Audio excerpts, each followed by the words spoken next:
Sports City. Sports in the city. Sports in the city. We keeping it gritty with that sports in the city, yeah. We keeping it gritty with that sports in the city, yeah. We keeping it gritty with that sports in the city. Sports in the city. Welcome to that sports in the city, y'all. From the east to the west coast, from the south to the north. There's a sports in the city wherever you are, man. Thanks for tuning in to Sports in the City TV via the iRant Network. I'm your sports G. Reed Richards with my partner in crime, BK Ty. Logic on the ones and twos. What's up, bro? Peace, God. Evening, brother. How you? I'm great, man. Peace, God. We're back in Sports in the City, live from the arena. What's the deal, my brother? All good, brother. All good, man. Getting deeper and deeper into the fall, man. Closer to the holidays. The year's almost over, man. You know, in my opinion, the best time of sports is in full swing. You know, every arena, every stadium, every field. Equinox. You know, shouts out to every fan across the country and around the world. We appreciate everybody that's checking out the show. We ask that you would hit that like button.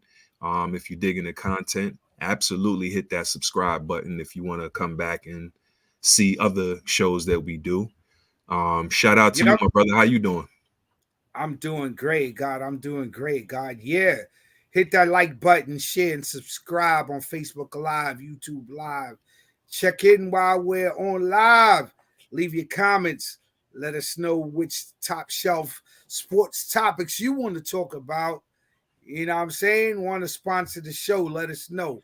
I'm here with my man BK Ty.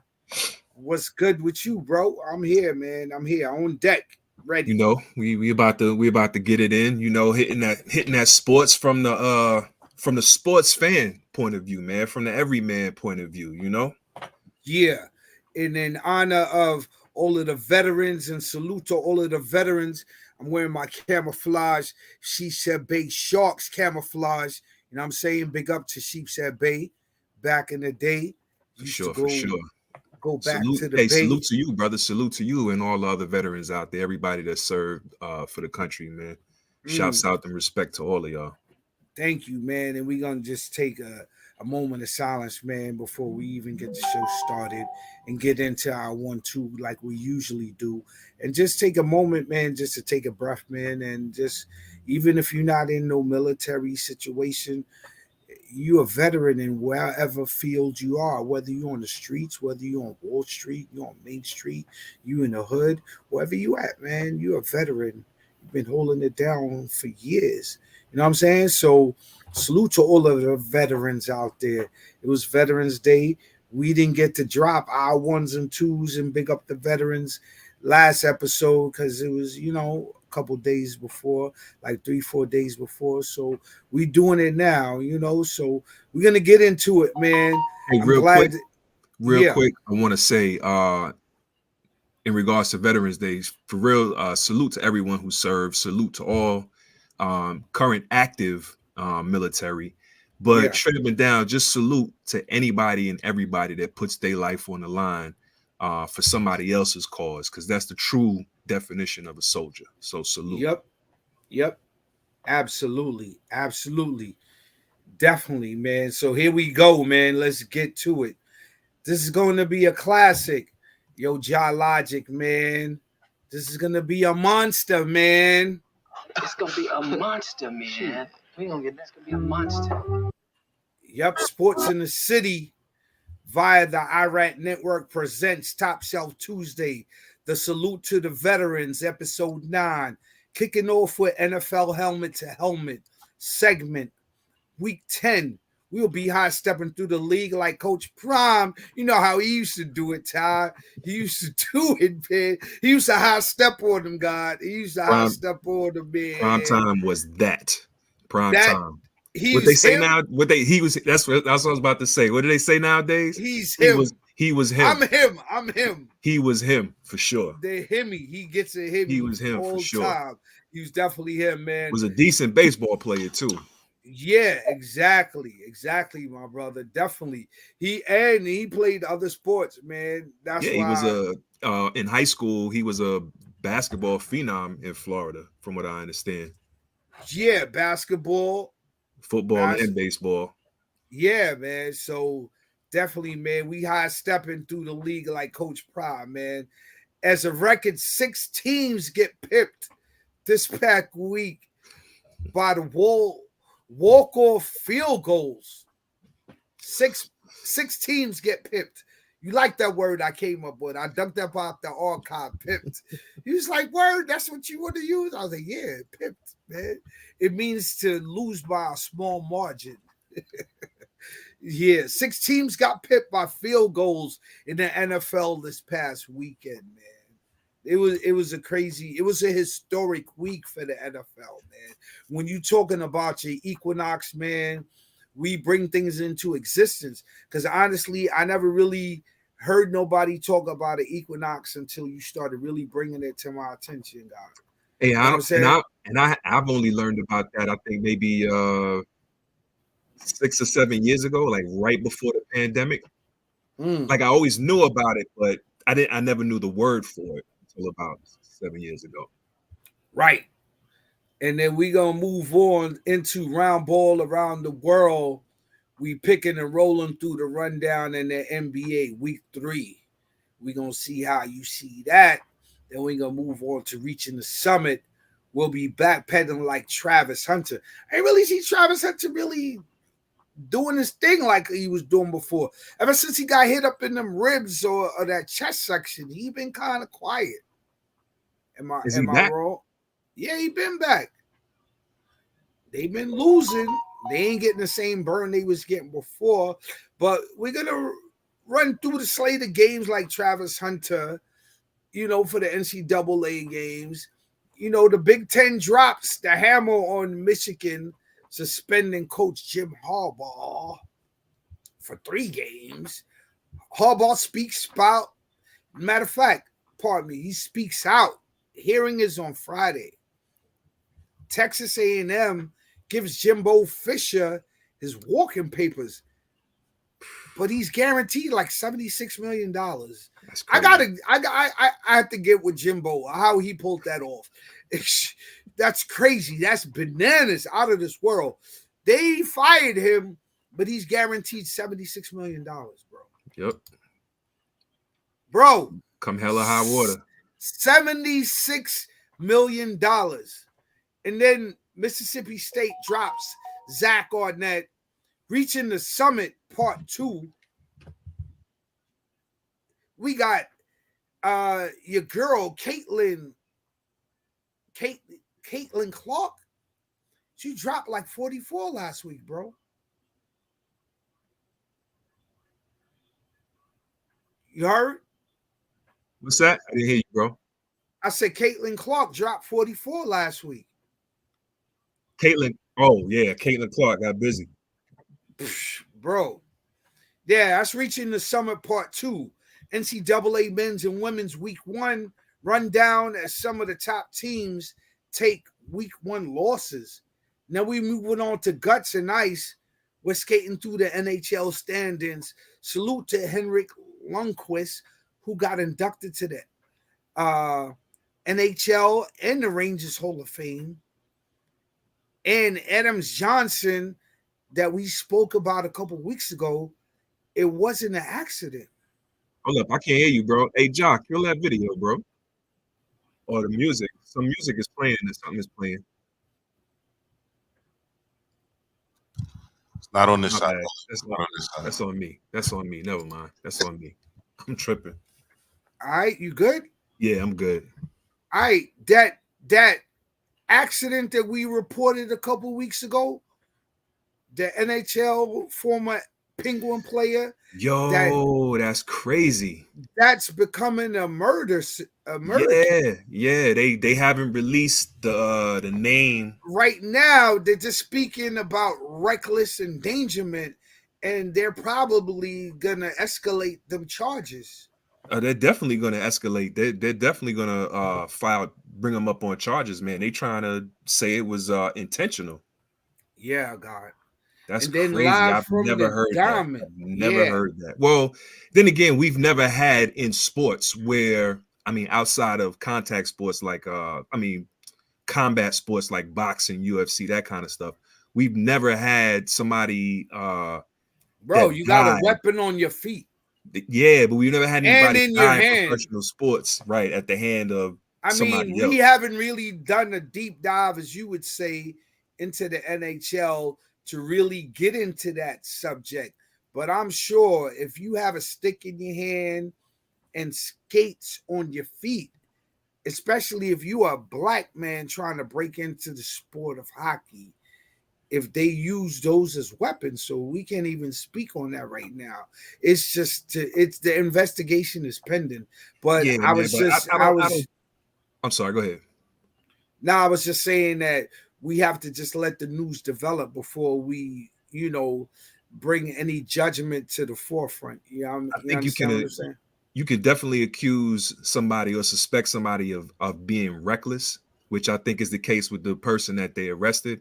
But to say that somebody would intentionally in game they try and take somebody's life, didn't release his crazy. name yet because the No, investigation is still pending. Well, But, because they haven't officially charged him. He's a suspect. But until well, they bring charges on him, that's when they release his name. because when you do the coronary, right? You do the, you got to put the death certificate and all that together, and the cause of death is no longer an accident, bro. I mean, technically, it is. It is. Nah. I think it. I They mean, outside of them two, today. It was reported today that the charges were elevated. But we're gonna get into that. Let's move on, bro. Let's move on. Live from the Diamond, the offseason begins.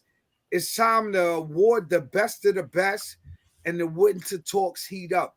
And then our monsters of the week with the usual suspects and some new additions. Lastly, rising to the occasion like underdog with the upsets of the week.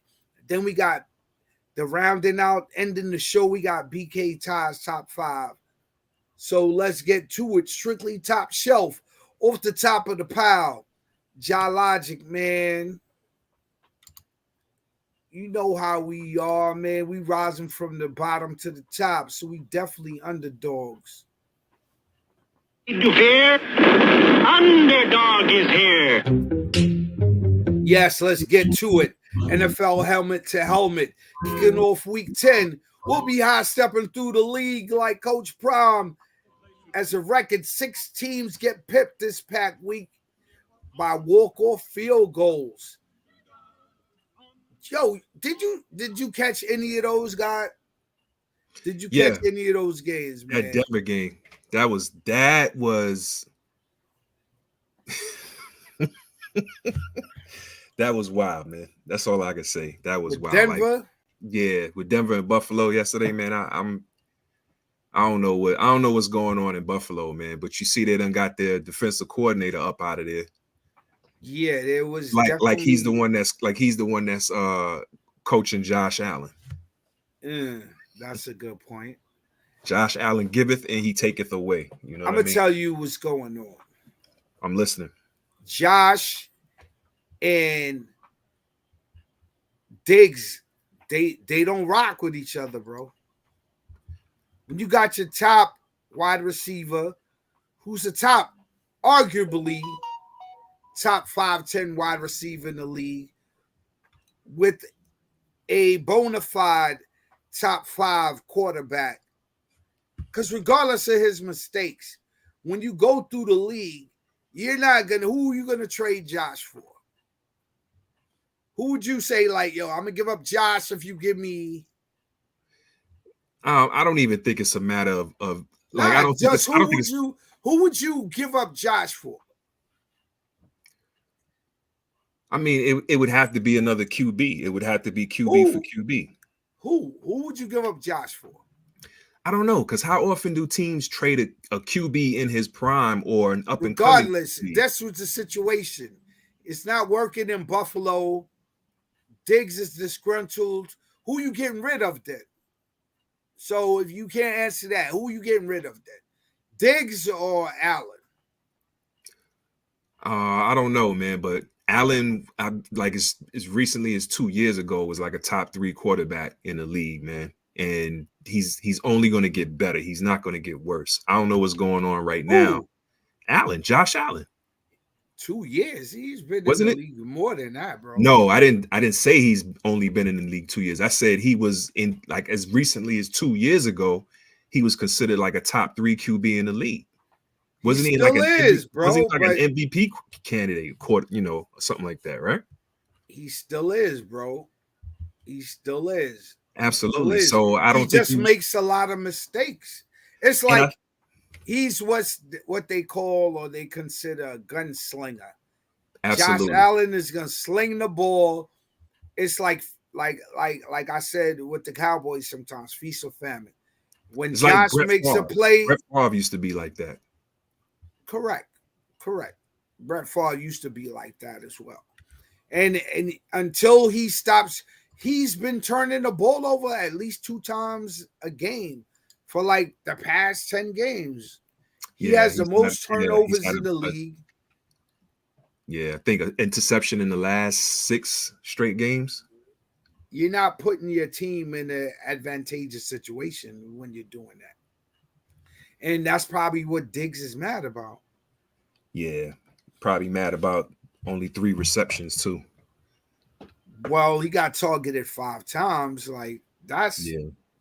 I mean, I can understand where the organization is coming from because I'm like, at the end of the day, bro, like, keep that in house. You ain't got to keep like barking in public. Yeah, because didn't his brother tweet something about that yesterday or last night or something, or this morning? Yeah, his brother tweeted something about number 14 needs to get out of there. So what are you going to do after that if you the GM? I mean, you gotta. I don't know, man. You gotta look at the coach. Number 14, you need to get out of there. You the GM. You talking about nah, bro. You gotta go, bro. You gotta go, bro. There's no reconciliation after that. After a tweet like that, and yeah, Twitter fingers. But Trayvon is a superstar in the NFL himself, so he already know the consequences. Once you put a tweet out there like that, what do you expect the team, as you like to say, the higher ups up in the front office? You say tanking doesn't take place on the field, right? Well, your man, Stephon just tanked on the field. He just tanked on the field. He just gave up on the Bills. But that was the whole point that I was trying to make about tanking. Nah. We're just talking about the directive comes from the front office. Bro, we're not getting back into last week. When the players, like I said, when the players are discontent, man, they're not going to play hard. So it's not hard. That's just Stephon, bro. He's like a diva, bro. You know how them wide receivers are, man. Because at the end of the day, he should be happy to play. Excuse me. He should be happy to play with Josh Allen. Where's he going? Unless he go to like where? Where's he gonna go? Kansas City and be like the Kevin Durant of the NFL? Where's he going? To the Cowboys? Your guess is as good as mine, bro. Like, and I really don't like what Stephon is doing because you're disrupting the whole morale of the team. And when we talk about moral victories, they don't take place on the field. Morale is built up before you even walk on the field. That's your morale. And when you're going through hard times during the game and you in the trenches and the team comes back from off the field onto the sideline, the coaches have to big up the players and build up their morale. So no, moral victories are not won on the field to play it. Like, we're not doing that. But you can see the coaches doing what they supposed to do, which is keep the players up. And Stephon Diggs, having him on, he's like, I have to kind of compare him to James Harden. As soon as he, and we're gonna get into that in another segment, but as soon as he was off the Sixers, bro, they go on a winning streak. Maxey breaks out, and I saw this from like maybe a couple years where I was like, yo, Maxey will play a lot better without James Harden and the big beard on the floor, like taking up all the space, taking up all the shots, and being such a ball hog and having to have the ball in his hand like all the time, man. But you know, that game with the Bills, man. You know, and I hear what you're saying about the wide receivers being a diva, but you kind of can't blame them. They're the one position on the field that cannot excel if a teammate doesn't give them attention. Yeah, man. Yeah, but to the Bills, when we're speaking about the Buffalo Bills, though, it's to a detriment. Like, listen, we're gonna employ in that case. I would employ analytics in that situation. And I would let Stephon know, like, listen, after 10 targets, your efficiency rating starts to go down. We're going to cap you at 10 unless you're wide open in a crucial situation. Because the other point to this is also, if you're a quarterback and you're playing a game and you're trying to make plays, if that person is double or triple teamed, you're going to still throw to them. And sometimes he probably tries to do that because Stephon be coming into the huddle barking at him like, yo, Josh, get me the ball, man. I'm him. Right. So it's a double-edged sword. You got the wide receiver that's a malcontent. You know, he's coming in there and you know he's not happy. You know he's going to cause a problem if he's not happy. So now you start trying to force passes and trying to force plays and, you know, turnovers and stuff. So it's, you know, damned if you do, damned if you don't. Because on paper, the Bills are a better team than the Broncos, bro. Of course. I mean, the Bills are a better team than the Broncos, period. That was a fluke loss. That was a fluke loss. The Bills did that to themselves, dog. If they didn't have 12 men on the field, that game would have been over. They'd have left home they would have walked out with the W. But the root cause is I don't think that Stephon and Josh Allen have that chemistry, man, that a wide receiver and a quarterback QB should have, bro. I don't think they get along. Because remember, Stephon has been doing this since the postseason of last year, bro. And his brother just tweeted out, yo, 14, you need to be out of there. Like, you're my brother. If I want to stay on this team, why would I be like, all right, tweet that, bro? You understand what I'm saying? Unless me and you are brothers and we speak about that, right? Mm-hmm. Well, if I told you I want to stay on the Bills, would you tweet that? No, because, you know, controversy sells and whatnot, you know. So, yeah, if I tell you I'm good, I'm happy, you ain't going to run to, like, you know, Twitter and put that out there. But if I tell you, I don't even think it's a controversy situation. I think Stephon just wants out of there, bro. Listen, man. Their coaches are beefing on the sidelines. Josh and Stephon are beefing on the sidelines. Stephon is beefing with the offensive coordinator. It's not a good mixture, bro. And you know, in those teams, they've been together for years, so we can't even give them no pass on nothing, bro. Like, chemistry is everything in sports, in a team sport. If you're just like a tennis player or a boxer and it's just you, mano a mano, solo, that's different. But in a team sport, if you're not getting along with your number one wide receiver, bro, what are we doing here? Right. I just think at this time of year, you get a lot of that, man. You get a lot of bickering and banter on the sidelines. Especially, man, if you're underachieving. There's going to be frustration, and sometimes it's hard to keep that frustration under wraps. All right, so let me ask you. I call it passion, though. I call it passion. Sometimes, man, and sometimes passion is misguided. You're right. Let me ask you this, guy. Yeah. It's like the middle of the season. Are the Bills going to make the playoffs? That's the big question. They're on the bubble right now, but they're 5-5. And there's a cluster in the AFC. Because the AFC is so strong, they knocking each other off. So do you have a cluster of like 5-5, 4-5 teams? If you were like 3-4, I really doubt the chances of any team making the playoffs.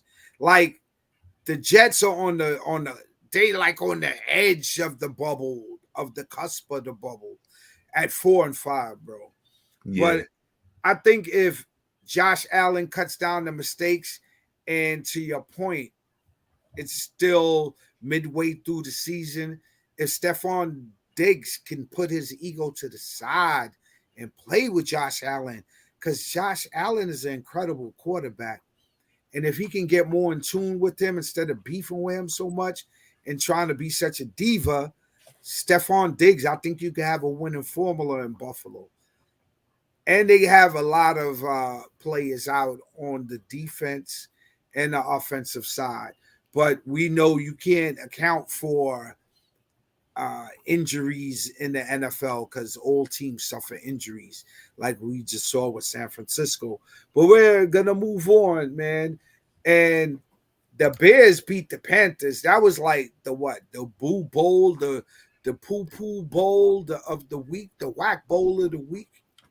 The Bears versus the Panthers. That was probably NFL, shame on you for giving us such a game. That was probably the most inconsequential game of the season because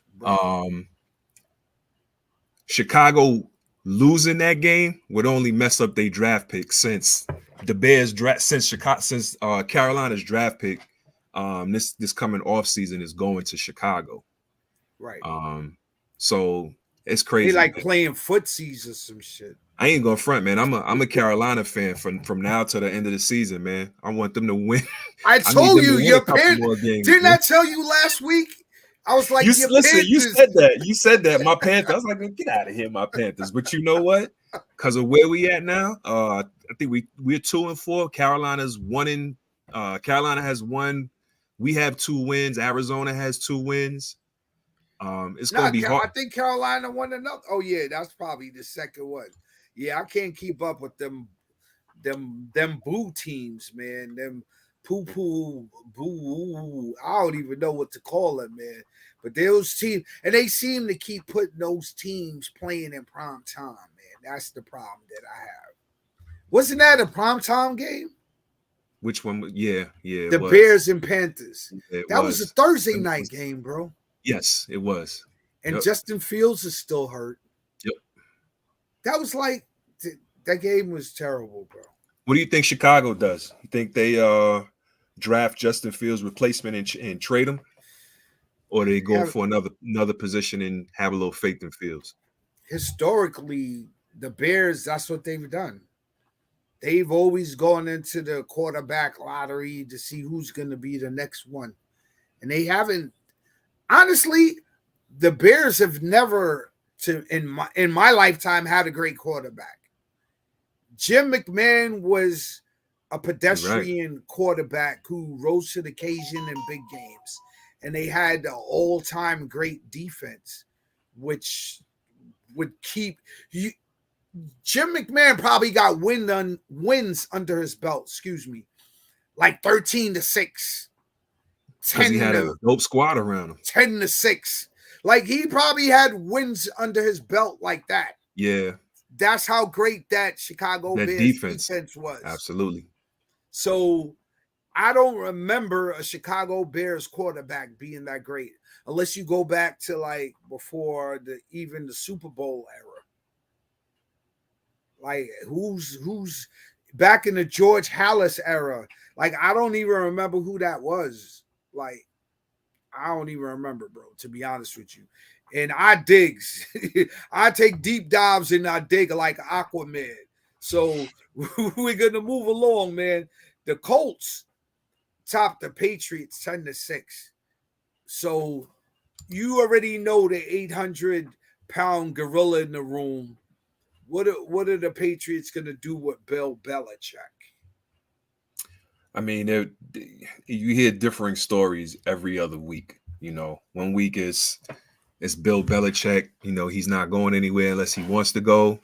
Then you hear hints and rumors that Kraft is ready to move on, and who knows? I think Bill Belichick has built up enough carte blanche that it just makes it hard to kind of like what's the former GM for the Golden State Warriors? Is it Bob Myers? I think his name is. He's actually stepped down because he saw that the big three. Isn't his he an stars, announcer or something now? An analyst now. Right. Actually, I forgot who's a former player is the GM now. But Bob Myers stepped down, and one of the reasons that he gave was after so many years, when you see players that you've been close to that have helped build up a dynasty, have made history, and you've been a part of that. When you see them on a decline, and it's time for you to make decisions on, we love you, we appreciate everything you've done for us, but we can't give you that extension. We can't, we can't pay you what you think you're worth, because it's not in our plans. It's not going to be to the benefit of the team. But so it's the same. So it's the same thing, I think, with New England, man. It's kind of like, listen, man, we got to be loyal to this dude because he put us on the map. Seven championships deep because of this guy. And I'm not even gonna front, man. You deserve, 6 championships deep. You kind of deserve to walk away on your own time. But I think at the same time, man, somebody needs to have a conversation with him to say, like, bro, the game has passed you by, or I think what it is that your drafting is not there. One of the other things too, real quick, he needs to do one thing or the other. He needs to either be the GM. He absolutely does, or the head coach. Not one both. thing I was reading today that kind of made sense was you got to think that Bill Belichick has never had an easy draft, because the Patriots have pretty much always been good since he and Tom have been there. So they've never had like a really good draft pick, So in the beginning, they had some drafts. They had some good drafts in the beginning, because they didn't start off just like 12-4, 13-3 teams. They absolutely, had to build up to that. But once they started getting their first chip, then they started getting lower draft picks. I can agree with that. But at that time, you understand what I'm saying? Like, come on. Everyone, even the greatest amongst us, at a certain time, you got to realize, like, you can't wear all the hats. You can't be the GM and the coach too, and do both of them at an extremely high level. I was about to say too, the older you get, man, the harder it is to focus, to have the level of focus that you need to be able to pull that off, man. It takes a great mind to be able to focus in different directions like that. Well, and then in that arena, like you're trying to be the GM and the head coach of a franchise NFL team. That's going to be a tall task for anybody, even a great mind. And then when you start to get up to, what is he, like, closing in on 70, or he's in the 70s? So you understand what I'm saying? Like, of course, man, you got to start taking them brain pills or whatever, or either hiring somebody to help you out with these decisions. Like, he can't be the only one making these decisions anymore, as far as personnel-wise. Because personnel-wise, because schematically, I'm not – well, that may come into question too, but I would give him the benefit of the doubt on that, schematic-wise. But personnel-wise, he needs help. That I know off rip. Like, he needs to get them better players. Take one of those hats off. Yeah, you got to take one of them hats off.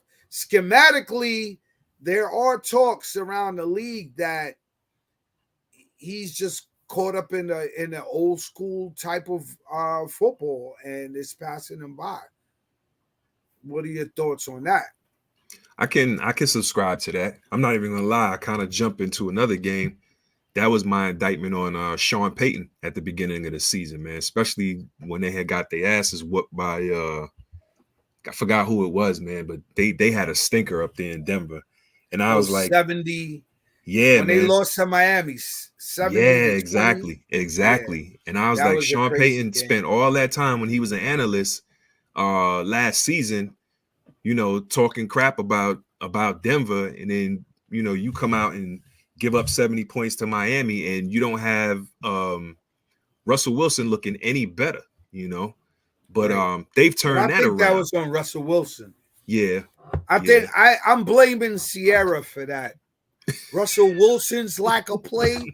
I'm blaming Sierra all the way, man. Well, Denver's defense has definitely stepped up in the last couple of weeks, so we and got to Russell attribute Wilson that as too. well. Like he's Absolutely. been more on the road. Like, yo, leave Sierra alone until after your day off, man. Stop trying to get with Sierra on the weekend and Saturday night, and you got a game the next day, bro. Like, cut that out, man. Yeah, but I definitely give you props on that thought with What's regards to if the game has passed Belichick by or not. True, as bro. great a mind as you are, sometimes you're resistant to change, and there's certain things that have to change. I mean, the game is different now than it was 20 years ago, even 10 years ago. Right, man. Because they had to walk one of the great coaches off, like Tom Landry, all-time great Dallas Cowboy coach, who started the first Dallas Cowboy dynasty when they was going back and forth to the Super Bowl, and they won 2 out of 5. They had to walk him off. They was like, all right, man. And they brought in Jimmy Johnson. Then they went on the 3-peat. So you never know what happens in that situation, but something has to give. Somebody has to sit down and have a conversation with Bill and really talk to him about that. So do you think he's going to be there next year? I do. You do? I do. Right. I give him one more season, man. I give him Robert Kraft is going to stick with him. One more year. Is Mac Jones going to still be his QB, though? I don't know. I doubt that. That's the question, right? I doubt that. I don't know. Mac Jones, I saw the coach. I believe his name is Bill McCarthy. He was balking on Mac Jones on the sideline. That didn't look too productive. And that's what I'll be talking about with your man Gable. He be balking on his players, man. Players nowadays, the amount of money they making more money than the coaches. So they feel they're more valuable. They're more of an asset. It's been like that. Especially, well, I mean, it's just a reminder. Yeah. Because Gable, that's got to be a hard proposition, man. To be Gable doesn't seem to have the memo. College is one thing. You can kind of be a mentor and a figure to say, hey, I'm gonna get you to where you want to be. But they was talking about Gable going back to Buffalo today and being the OC. You know what I mean? Yeah. So I mean, I'm just a New York state of mind individual, and I just root for whatever's New York based.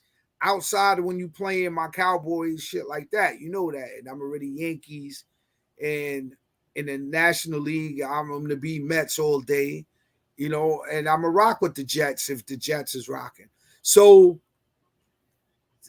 I don't know, bro. It's just like you can't really go into that like that mind state with them, because it's like inside the holes of the team or the stadium or the arena, wherever they at, bro, we don't know what's going on until the information leaks out.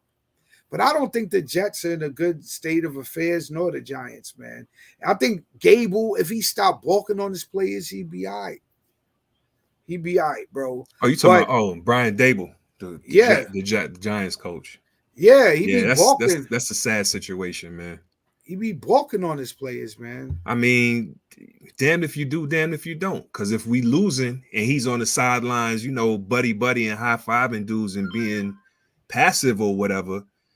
Exactly. To Logic's point, man, you got to still coach. But how is that working for them though? Like, all right, with Mac Jones this past weekend, the offensive coordinator was balking on him. Then they pulled him out of the game. So what are you gonna do going into the next week? You're gonna go in with Babubu Holsey. I don't even remember dude name, but it was some wild off the wall name. I was like, bro, I didn't even know this dude was in the NFL, bro. Like, I gotta look him up. I gotta go Google him and do some research, bro. I didn't even know he had like. I'm gonna have to try to look bro's name up, bro, because I don't even want to do it like that. But it's not really in my mind state where I'm like, yo, the backup quarterback for the Patriots is something, and it's weird. It's a weird name too, man. So Mac Jones, balking on Mac Jones, how's that gonna work? Because now going into next week, and you're 2-18. Like I said, man, some players need that. You can't, especially if they're not. If it's not working, what do you do though, bro? But if the barking not is not everybody working, responds to being balked on, bro. Yeah, but you gotta kind of. I look at it. They've been balking on Mac Jones for a while now. His rookie season, he was like 10-7.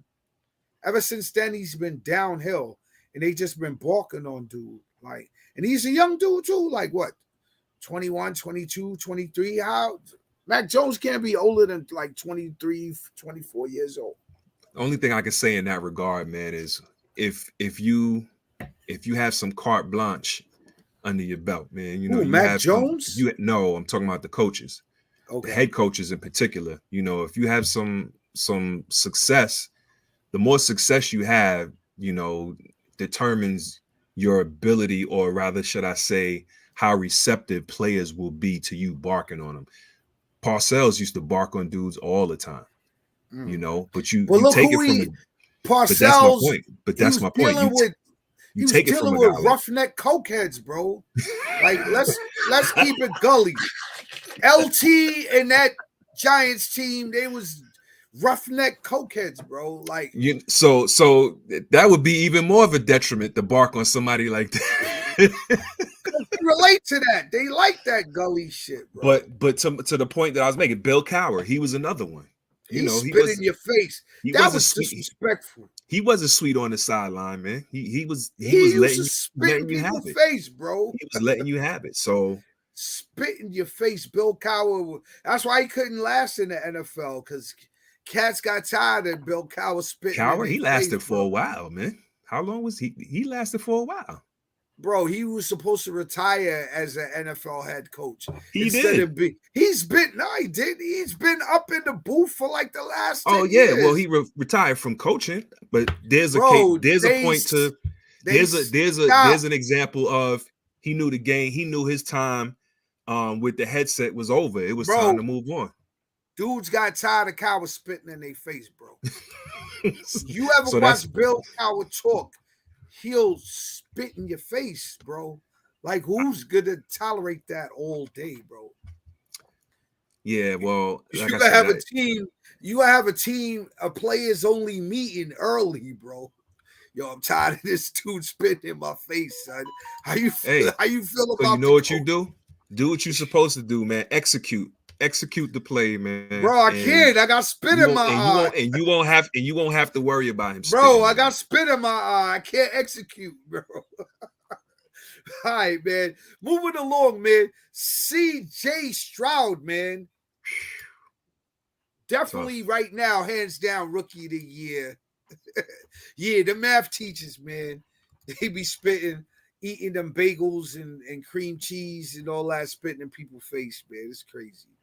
But your man on the Texans, CJ Stroud, I could assign CJ to you, because I assigned you the Panthers last week. Nah, bro. I'm all Panthers, man, from here on out, man. They need to win a couple more games, man, before they screw up my Giants draft pick, though. Oh man. What about your man CJ Stroud, though? Yo, it's a phenomenal story, man. especially Right. with He what was drafted number 2 last year. Yeah. CJ Stroud. But it's good, man. You know, it's good to see him coming into his own in the league, man, and having some success, man. Some big wins for him this season. Bro, coming into his own, he's setting off like rookie records. Yeah. The last 2 games, he's thrown for the most yardage, I think, behind only Luck. As a rookie, for a rookie? Yeah, in the last 2 games.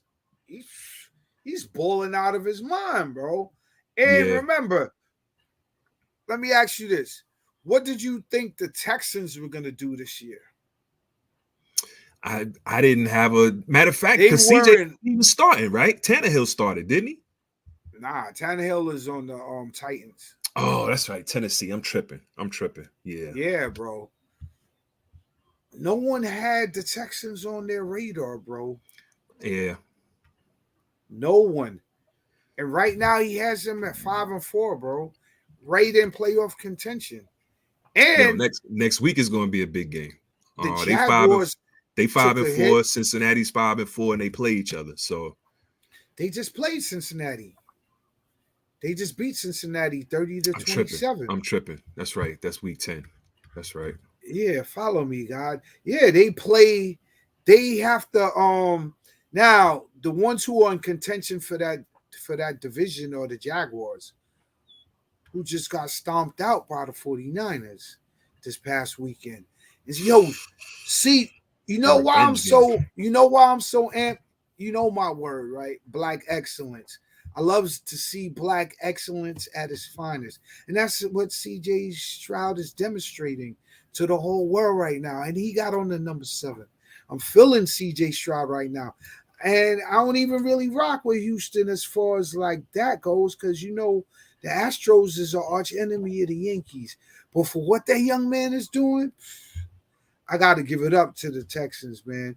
He put up 356 yards this past weekend. Yeah. He didn't throw for as many touchdowns, but they still pipped the Bengals 30-27. That was one of them walk-off games with he had 6 walk-off field goals this past week. That was a crazy week. And moving along, you have your man from the Vikings, Josh, what's his name? Dobbs. Josh Dobbs, yeah. Josh Dobbs, the rocket scientist, the arrow. Literally.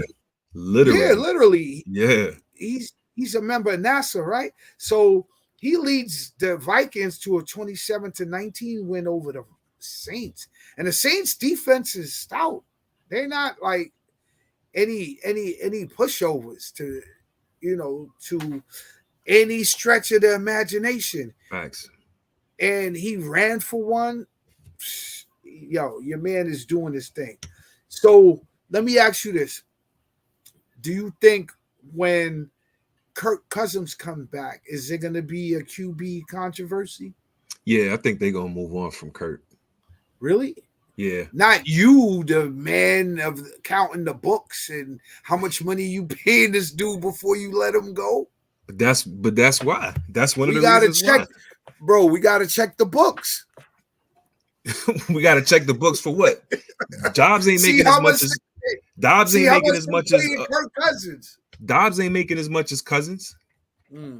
Dobbs came in that first game without practice, dog.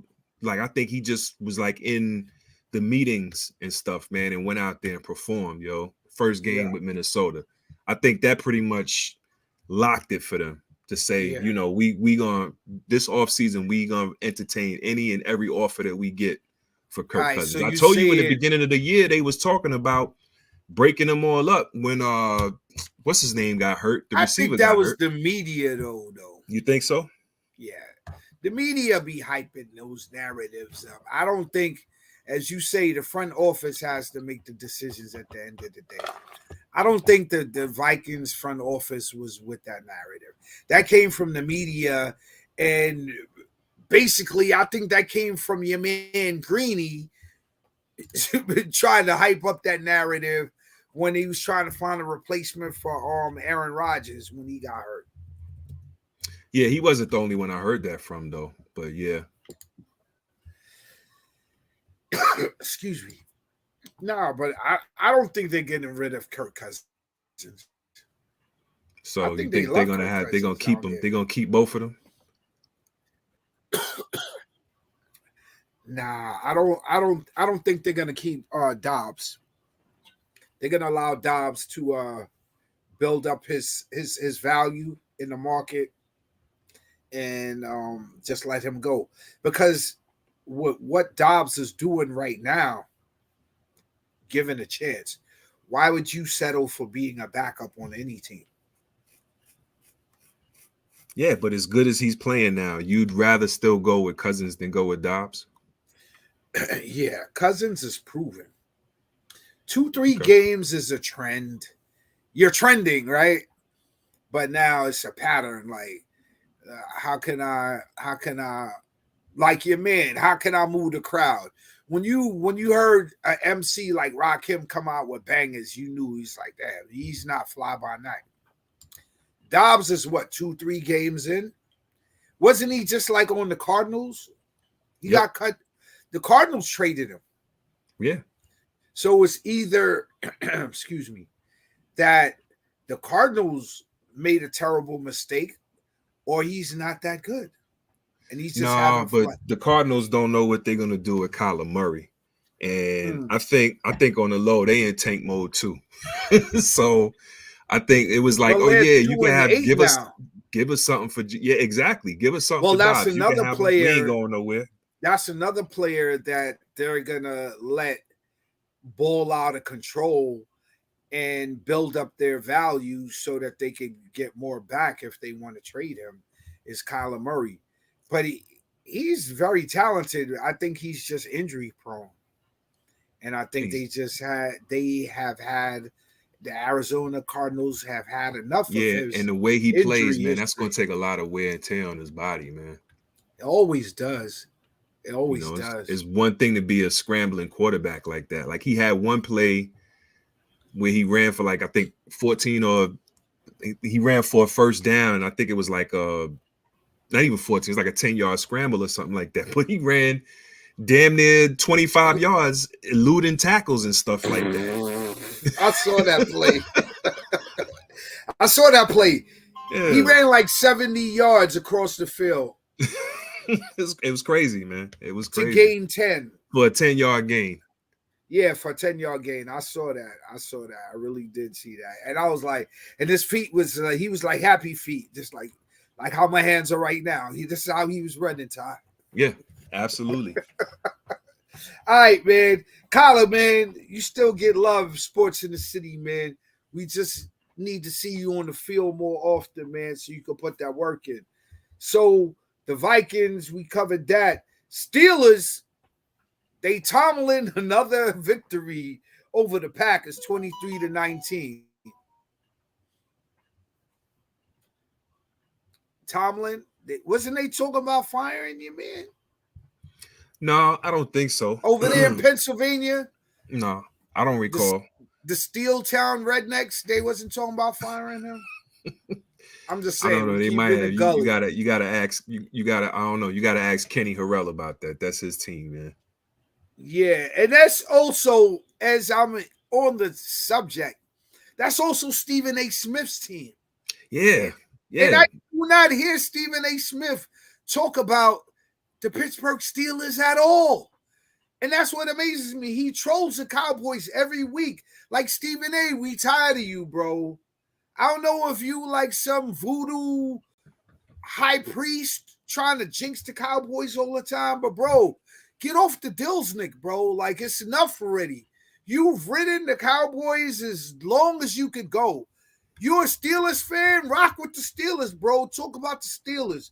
Cowboys Nation, we cowboying up. We ponying up, bro. We're tired of you talking about the Cowboys. And that's all I have to say on that for right now. Anybody out there listening, tell Stephen A., keep the Cowboys out of his mouth. We're tired of him talking about the Cowboys Nation, man. For real, talk about the Steelers. Yeah, exactly. That's what I'm talking about. All you do is Cowboys. He does his top 5. He's hating on the Cowboys. I think they said with the Dak is playing Steelers out his mind. He don't give no burn. He don't give no props. Even when he does give props, he try to do it in like he's dusting dust under the rug type of compliment. Like, bro, we know we got to get at the Eagles and we got to get at the 49ers. We already understand the assignment. Maybe even the Lions. But it's about when you play teams that are on your level. Because, unfortunately, the Giants played the Cowboys and they let them up. You know, it's a mollywhopping. I'm not getting into that because you my man. I'm not trying to, you know, just go in on that. But I'm just saying. like I said, let's go Panthers. Let's go Panthers. All right, man. So your man Baker Mayfield is playing above average over there in Tampa Bay, and he led the Buccaneers to a 20-6 victory over the Titans. Any thoughts on your man Baker? Man, I've always liked Baker, man. You know, a lot of people compare him to Brady Quinn and Johnny Manziel and those kind of cats, man. Oh yeah, from the same tree. From of that cloth, of that ilk, you know, overrated and whatnot. Come in the league and can't cut it. And I think Manziel, unlike the other two that I mentioned, man, is making a concerted effort to show that he belongs in the league, man. Nah, Baker's playing. He's got a new attitude. In Tampa Bay with your man Todd Boyles.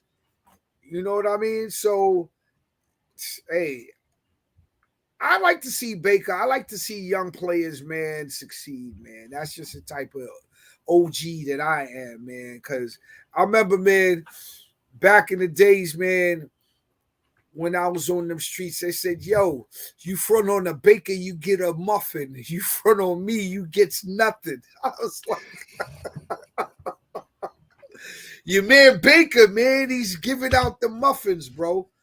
Your man Baker Mayfield, he's doing his thing. All right, man. So the Buccaneers, you think they're gonna make another like on the borderline team, 4 or 5? I know the Titans are out of it already. Yeah, we ain't even talking about the Titans.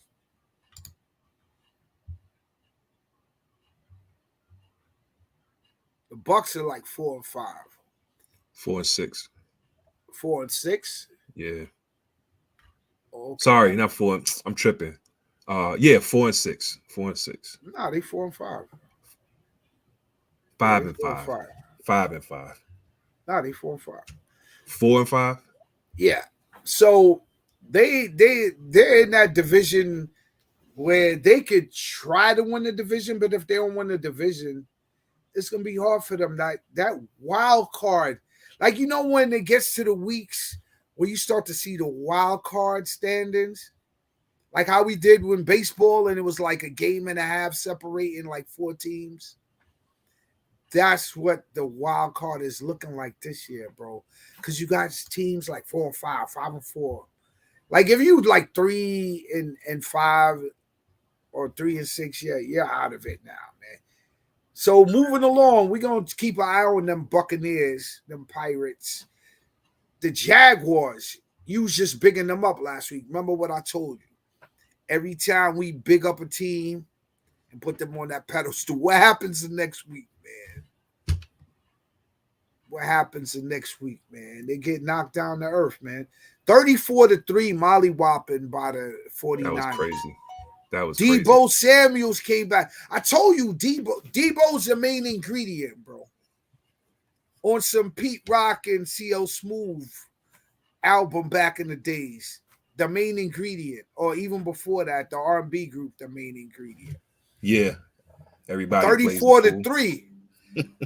34-3. Your man Purdy threw 3 touchdowns, so he came back to life. But I think it's all because Debo came back.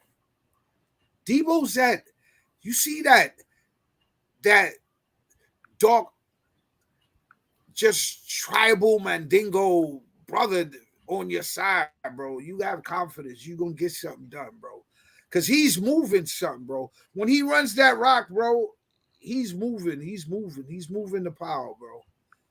He's moving the power, man. Purdy threw for almost 300, 3 Ds. Your man McCaffrey, though, he didn't break that record. Didn't get into the end zone this time. Nah, he fell short. They tried at the end of the game. They tried to purposely tried to get him to score, but the Jaguars wasn't having that.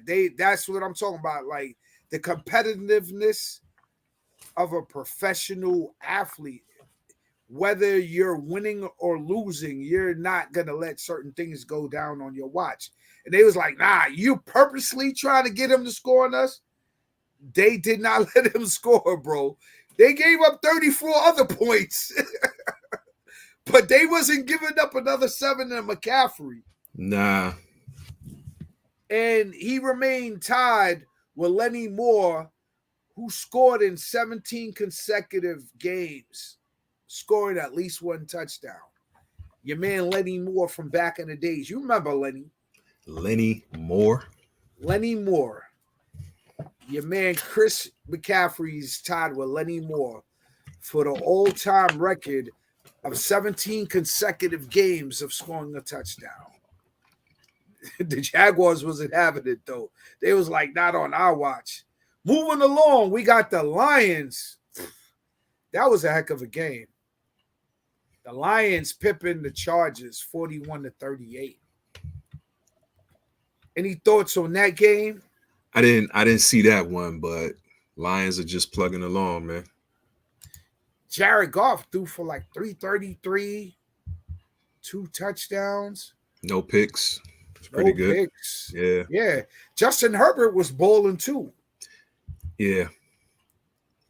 But that Chargers defense can't stop a cold, man. Nah. They can't stop the bleeding, bro. You start to sniffling around the Chargers, man, everybody catch a cold, bro. Yeah, and there's a lot of talk about the coach too, man. Like this being like a make or break season for him. He looks like one of them analytical dudes. I don't think they're gonna fire him. He's gonna be able to present some analytical form how the team is on the right path and so forth, and they should just stick with him. I don't think they're gonna fire him. He just looks so smart. Like you go in a meeting with him to fire him, and you end up giving him a raise. Like that's how smart dude looks. Right. He looks like he reminds me of the head coach from Miami. Oh, Spoelstra. Oh no, you talking about the football dude?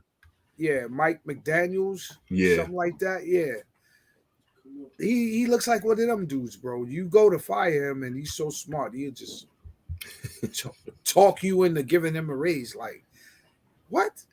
I was firing you, bro. How you still got a job? But yeah, the Lions pipped the Chargers 41-38. The Chargers, they have historically lost most of the close games in the last 2-3 years. Like a close game, 3 points or less, they've lost 10, 11 games, bro. They don't win any of those close games. All right, I'm going to skip over this next highlight, or should I? Cowboys 49, Giants 17, bro. Let's keep it moving. Nah, I have to tell you something, though. All right. What you got to tell me? QBR rating of Tyrod Taylor is 39. Daniel Jones is 37. What's his Tommy DeVito is 17, something like that, bro. There's no vast improvement, whoever you're putting at quarterback. When you made your argument the other day about Tyrod Taylor, yeah, he looked good for a couple series, but overall, there hasn't been no vast improvement, or is, in your words, much better than when Daniel Jones was in there. Because I really thought about it after we spoke, and I was like, let's and a QBR rating is the ultimate evidence. Like Daniel Jones is at 37. Tyrod is at 39 because he got happy feet and could move a couple steps better than Daniel Jones. And I think they don't have Daniel Jones move out of the pocket because they're trying to have him on some stay in the pocket. Like, coaches need to learn and organizations need to learn. Not everybody's Peyton Manning and can just stay in a pocket and just, sling that rock. Like, not everybody's like that. And even it caught up to Peyton when he got his neck hurt up and he had to retire.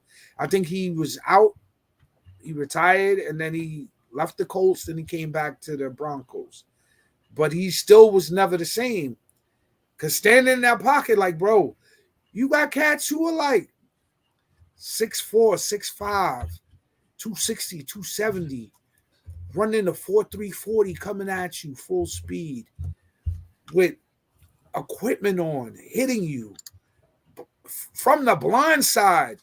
If your offensive line is trash and you get hit from the blind side, bro, it's knocking your whole brain. It's like shaking your brain. Like, the brain is encased inside of a skull. And if they knocking your skull and your cranium loose, bro, it's not really a lot you can do, man. And I say that to say, under Tyrod Taylor, matter of fact, I was kind of mad that I had to watch that game with the Cowboys because, to your point that you made, no one wants to see a total annihilation of another team. Like, that takes the suspense out of your whole day. That's not a good game. 49-17, and they got like those 17 points like in garbage time. Tommy DeVito was running for his life, and he's much younger than Daniel Jones. So my question to you is this: where do the Giants go from here for this season and then looking forward? You mean at the QB position? The whole team, bro. You need it starts with the QB. It starts with the QB. Where it could start, like, I'm not really, you're resigned on blaming it on the QB spot, but the offensive you line, asking me, or you asking my opinion, or you telling me yours? I don't know. You start with the QB again. Like, we're going back to last week. If you asking my opinion, I'm gonna give it to you. You ask me where you think they're gonna go. All right, but it's more than just the QB though. It starts there. All right, it starts so there. I think from that's there, the biggest, where do you go from? That's the biggest issue. So we got to keep Jones, because if we try and get rid of him, it's a $40-something million cap hit. So I think Jones still gets the opportunity to start next season. They're going to draft another QB this offseason. They can get rid of him next season, but they just have to start the season with him on the roster. Okay, they have to start the season with him on the roster. And I think that will be the plan. He'll definitely be on the roster next season. Whether he starts or not, I don't know. But they're definitely gonna go for a QB this offseason. Definitely through the draft. I'm thinking, we're definitely gonna draft a QB this offseason. I don't know if the quarterback will be the first pick or if we move down. I guess it depends on our position, but it starts there. Number 2. Are you giving up on Saquon? Nah, you don't give up on Saquon. But I'll tell you, man. You said he was done a couple weeks ago. No, I didn't say he was done. I just said that he's not him. I said I think he's a little overrated, man. Really? Yeah, I do. Before his injuries, he was that dude. He was giving. He's a beast, but I don't think he could give you at least 1,500. But he's not a difference maker regardless of who the QB is. But then he's running back. But y'all haven't had any QBs to say the least. Yeah. So to even say that he's had any QB help is like, if he goes to another team, he probably have a resurgence in his career. Absolutely, because they got a better QB, a better line, a better offensive system. Yeah, better team. He's not going to go somewhere that's rebuilding. He's going to go somewhere that's established that needs an impactful running back. But like I said, I think it's been a domino effect with us, starting with Jones. And, again, like I said, the Cowboys could use a running back like him. You got to have a good offensive line, but that's the formula. Your QB makes your offensive line better. Is all I'm saying. The offensive line already, they bring in their meat and potatoes, man. Yeah, but when you hold the ball longer than you should, you've never heard of a sack being on the O line, but it's really the QBs. I have to respectfully disagree with you. The offensive line is protecting the QB. So if the offensive line could keep people off of the QB from tackling him, moving him out of his mark in the pocket, and he could just read the defense and watch his receivers, read his progressions, go my first receiver, second, third. Like, if you don't have time to do that, you're going to be scrambling. You're going to read one. If my first receiver is not open, you're going to either have to chuck the ball, you're going to take a sack. And most quarterbacks are just taking them sacks, bro, and getting, might I add, they're getting hurt up. They're getting there were like 13 substitute or backup quarterbacks last week. The offensive line makes the quarterback. That's why when the quarterback wins a Super Bowl or has like a Pro Bowl MVP season, he gets his offensive line Rolexes, takes them out to dinners, like whenever they're out on the town and they're eating, like, yo, my offensive line is here. You ain't got to pay. I got the tab.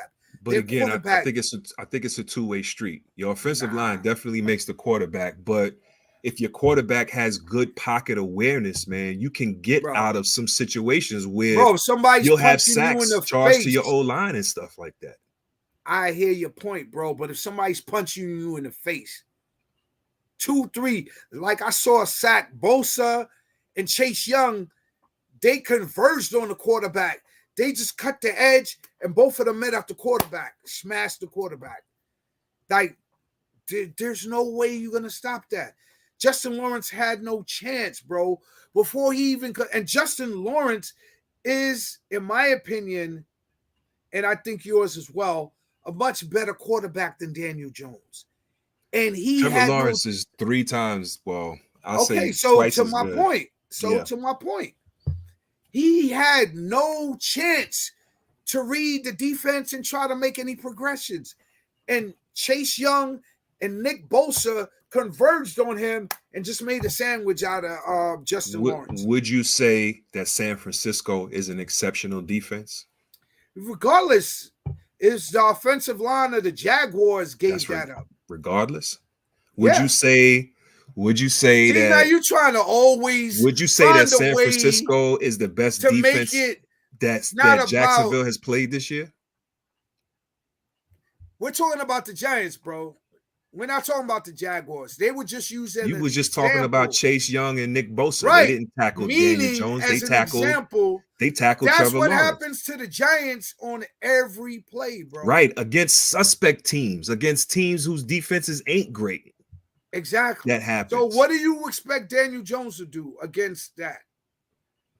I don't.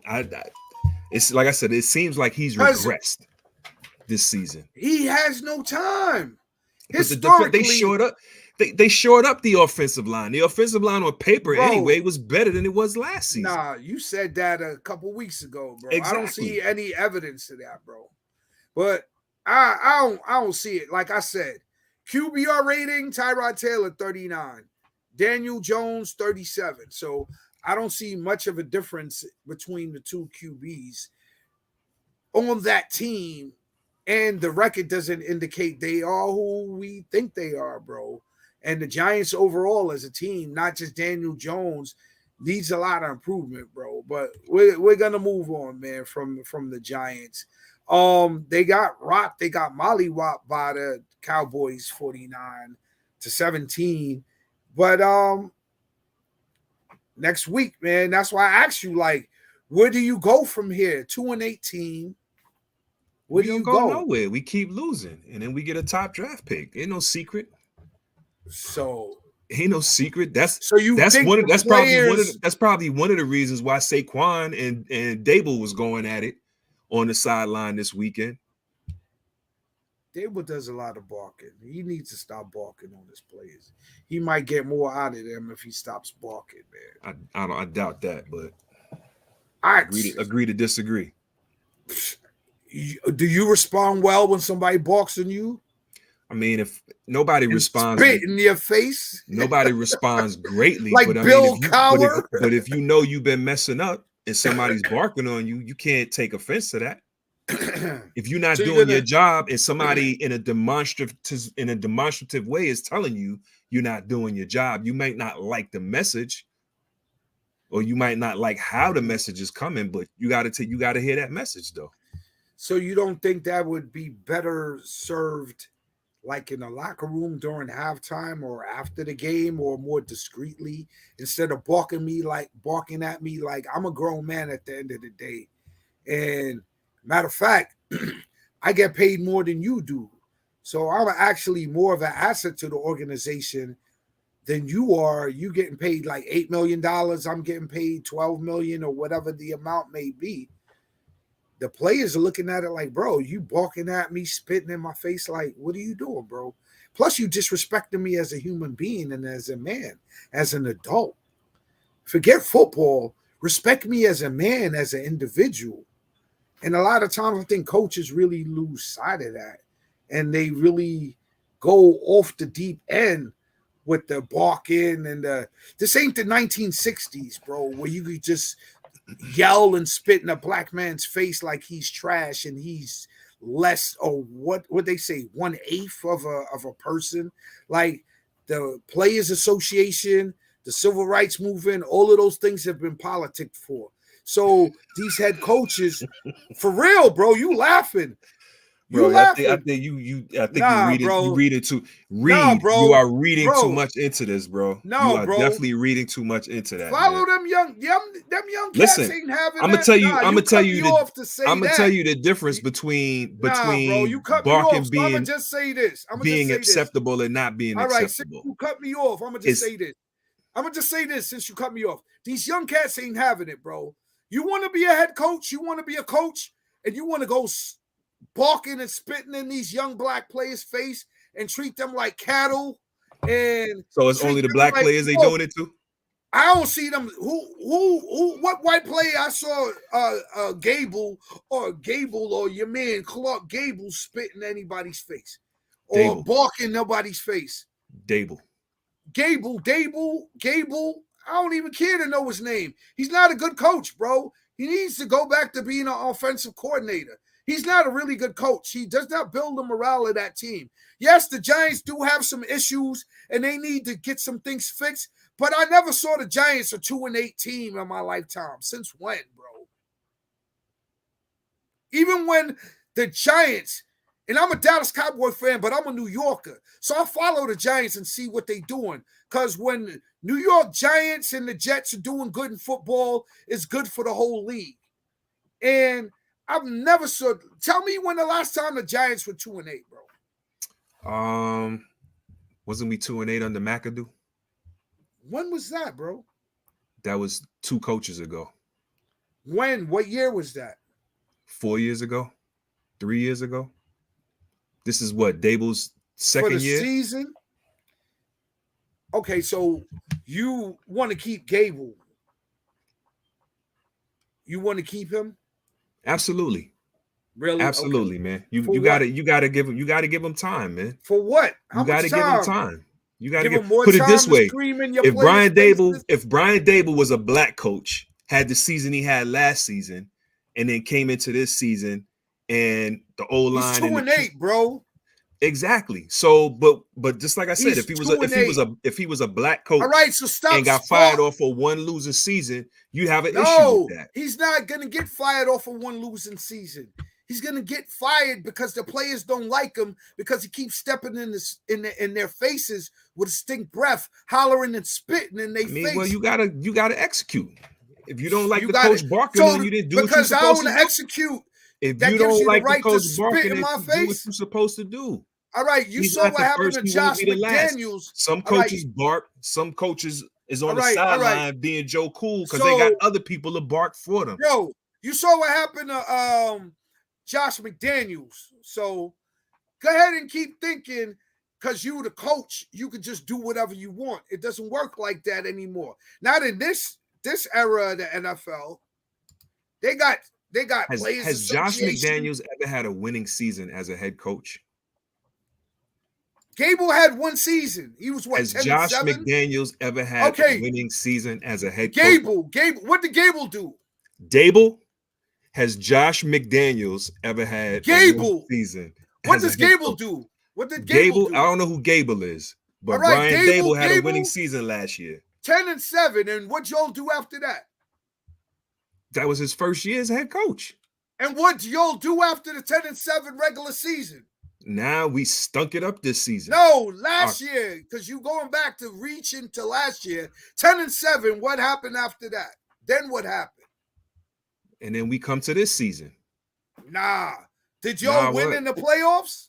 Yeah, we won a playoff series. We beat the Vikings. The Vikings, okay. Matter of fact, Daniel Jones won that game, if I'm not mistaken. But you always blame Daniel Jones, man. Listen, all I'm telling you is you brought up Josh McDaniels. Josh McDaniels has never had a winning season as a head coach. We know this, and that's so why would you compare him to Brian Dable, who has had a winning season? He had one season, 10-7. Josh McDaniels has never. Josh McDaniels is a head coach has never coached a team into the playoffs. Your player's face. So that gives him the right to balk and spit in the player's face. All I'm saying is it worked last season. It ain't working this year. It works when you're winning. So you're going to get rid of a good coach because we having a bad year because players are underperforming? The Giants are barely showing up, bro. They're barely showing up. They're like fucking anemic, bro. Right. All right. So I don't think Gable's formula, Dable, whatever his name is, Clark Gable, I don't think it's working for him, bro. But the Seahawks. So one good season is negated because you're having a bad season. Bro, that was last season, bro. So he needs to be. So you saying Dable needs to be fired? The school of whatever. So you're saying Dable needs to be fired? That's what you're saying. Yeah. Okay. All right. Yeah, I do. Not just because he's losing, but he's losing and he's disrespecting his players. The players are human beings too. They're not cattle. They're not property. Like, respect the players, bro. You know what I'm saying? Like they say, respect the game, true to the game. Well, the players make the game happen. So without the players, you wouldn't be coaching. Respect that. And I know we're going to keep following this because I love to see what the Giants are doing because I'm a native New Yorker, and I think they need to do better. Even though Stephen A is always on my Cowboys, but I'm always watching the Giants too. Seahawks over the Commanders. Virginia Slim, where you at, man? Your team is taking another L, 29-26. They bounced back after getting beat last week. And you got your Raiders over the Jets, 16-12. I know you bigging up Antonio Pierce. He gets his second victory. What are your thoughts on that? Salute. Two teams going in different directions. Giants are 4. I think they have the same record, though. The Giants are 4-5. Okay, the Giants are 4-5.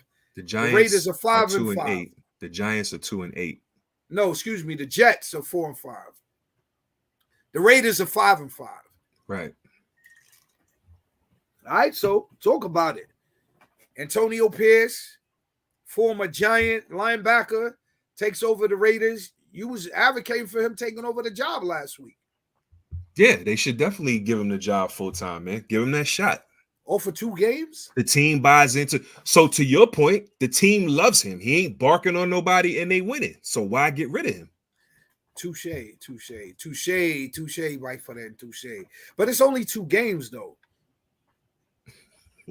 All right. You want to fire Dave? Well, go ahead. I got you. No, but I'm saying, though, seriously, like, if you're the GM, although the players love him, it's 2 games. So you keep him after 2 games. You've already made that decision. Or you're going to see what the season plays out to be. That's all I'm saying. I mean, yeah, you want to see how the season plays out, but more than the wins or losses, you want to see how the team responds to him. There's nothing you can do about facing a better team than you that executes. You know what I'm saying? But when you get out there and you play hard, and if you lose a game, but you played hard, you've competed, you've given your all. That's the kind of leader that you want as a GM or whatever. That's the kind of head coach you want as an owner or GM of a team.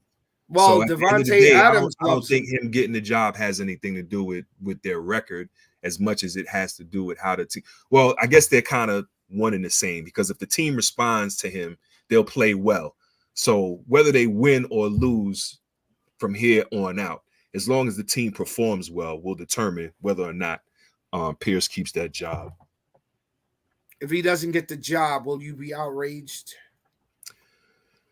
Will you take a step back and look at the history of the NFL?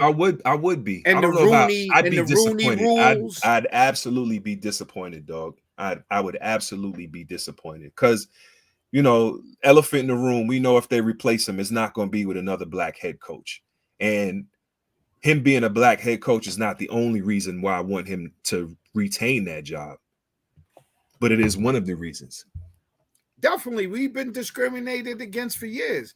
That's why I root for the D'Amico Ryans in Texas. Texas, absolutely. That's why I root for Todd Boyles in Tampa Bay, because I want to see black coaches. I told you, I'm all about black excellence at its finest. So if I could see them perform at the highest level, then it's going to get more opportunities for. I just want to see black more coaches of be given our chance. kind that look like us and given that same field, that same playing field. Yeah, matter of fact, they need to tip the scales towards us for a while, because it's been skewed against us for so long. So yeah, you goddamn right. I root for Todd. Put it like this: I root for D'Amico Ryan. You know what I don't want more than I want to see Antonio Pierce keep that job? I don't want to see Josh McDaniels ever have a headset and clipboard on the sidelines of an NFL franchise ever again. That's what I don't know. We don't know where that's gonna go, but that rounds up the NFL from a failed coaching tree. Overestimation of a coach's abilities from a failed coaching tree. All right, so let me get your top 5. Enough about Josh McDaniels. Let me get your top 5 NFL teams right now, Todd. Let's go. So today's top 5. No. Top 5 teams. Got you. Go ahead. Top 5 NFL teams. Top 5 NFL teams. Who you got? The Eagles had a bye this week. They coming back. They're gonna play the Chiefs on Monday. The Chiefs have a bye. Crazy game. Yeah. We're gonna really see what the Eagles and the Chiefs are made of. That's a repeat of last year's Super Bowl. That's 1 and 2 right there. Eagles and Chiefs. Who's 1? Who's 2? Eagles 1, Chiefs 2.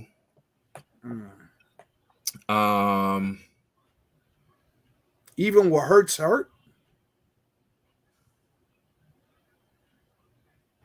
Yeah.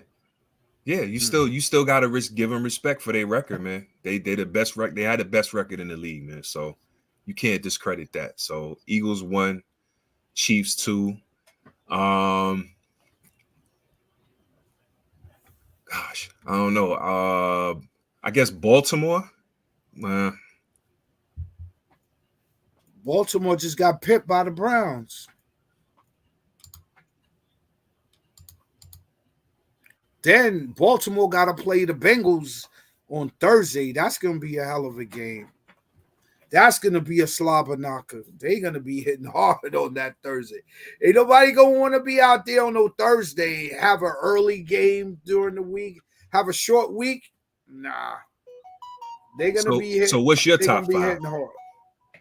They're going to be hitting hard.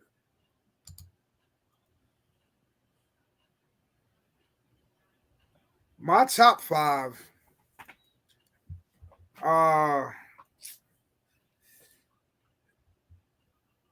My top 5 right now.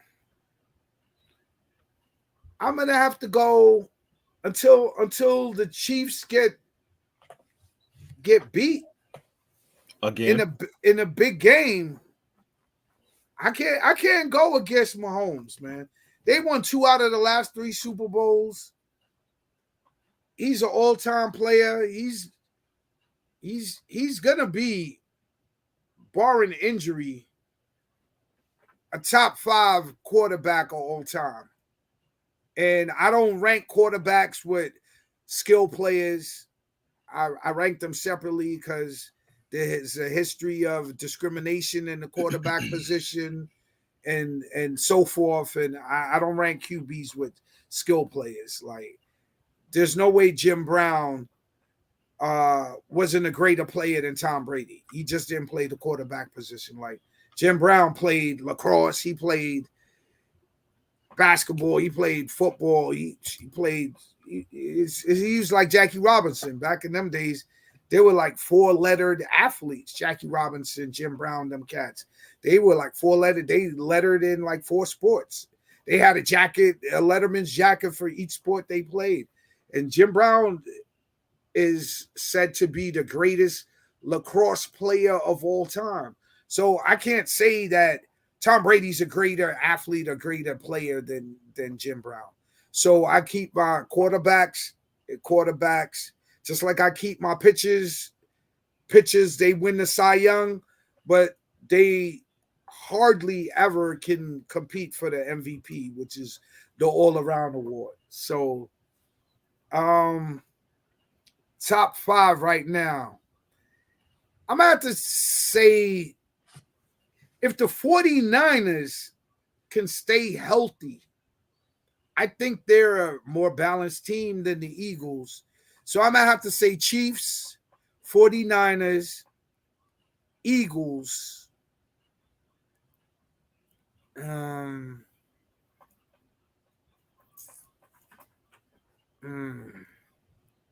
Okay, let me tell you my top 5 while you think of that.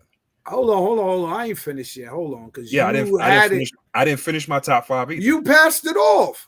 Well, you thinking, so why you thinking? Nah, I got this. You ain't gonna just jump in now. You should have had this ready then. All right, so top 5. So Chiefs. You sitting there thinking, talking about I should have had this ready. Go ahead, man. Because you passed it on to me. Now you want to try to snatch it back like we in the lunchroom. Chiefs, Eagles. And don't rush me, big boy. Chiefs, Eagles. Now I'm gonna put 49ers before the Eagles. Chiefs, 49ers, Eagles, Dallas, because the way Dak is playing right now, and then Lions. That's my top 5 right now. Don't be Googling no shit. Just come off the top of the Chiefs, dome, bro. Eagles, Lions, Ravens, Chiefs, Eagles, Lions, Niners, Ravens. My top 5. You said Chiefs, Eagles, Lions. Sorry, Eagles, Chiefs. Eagles, Chiefs, Niners. The Eagles Lions. ain't even play this week. So what? You didn't say top 5 this week. Top 5 right now. Bro, this is this week. Oh, you saying top 5 this week? Yeah. So how you got the Chiefs? So didn't you put the Chiefs in it? Yep.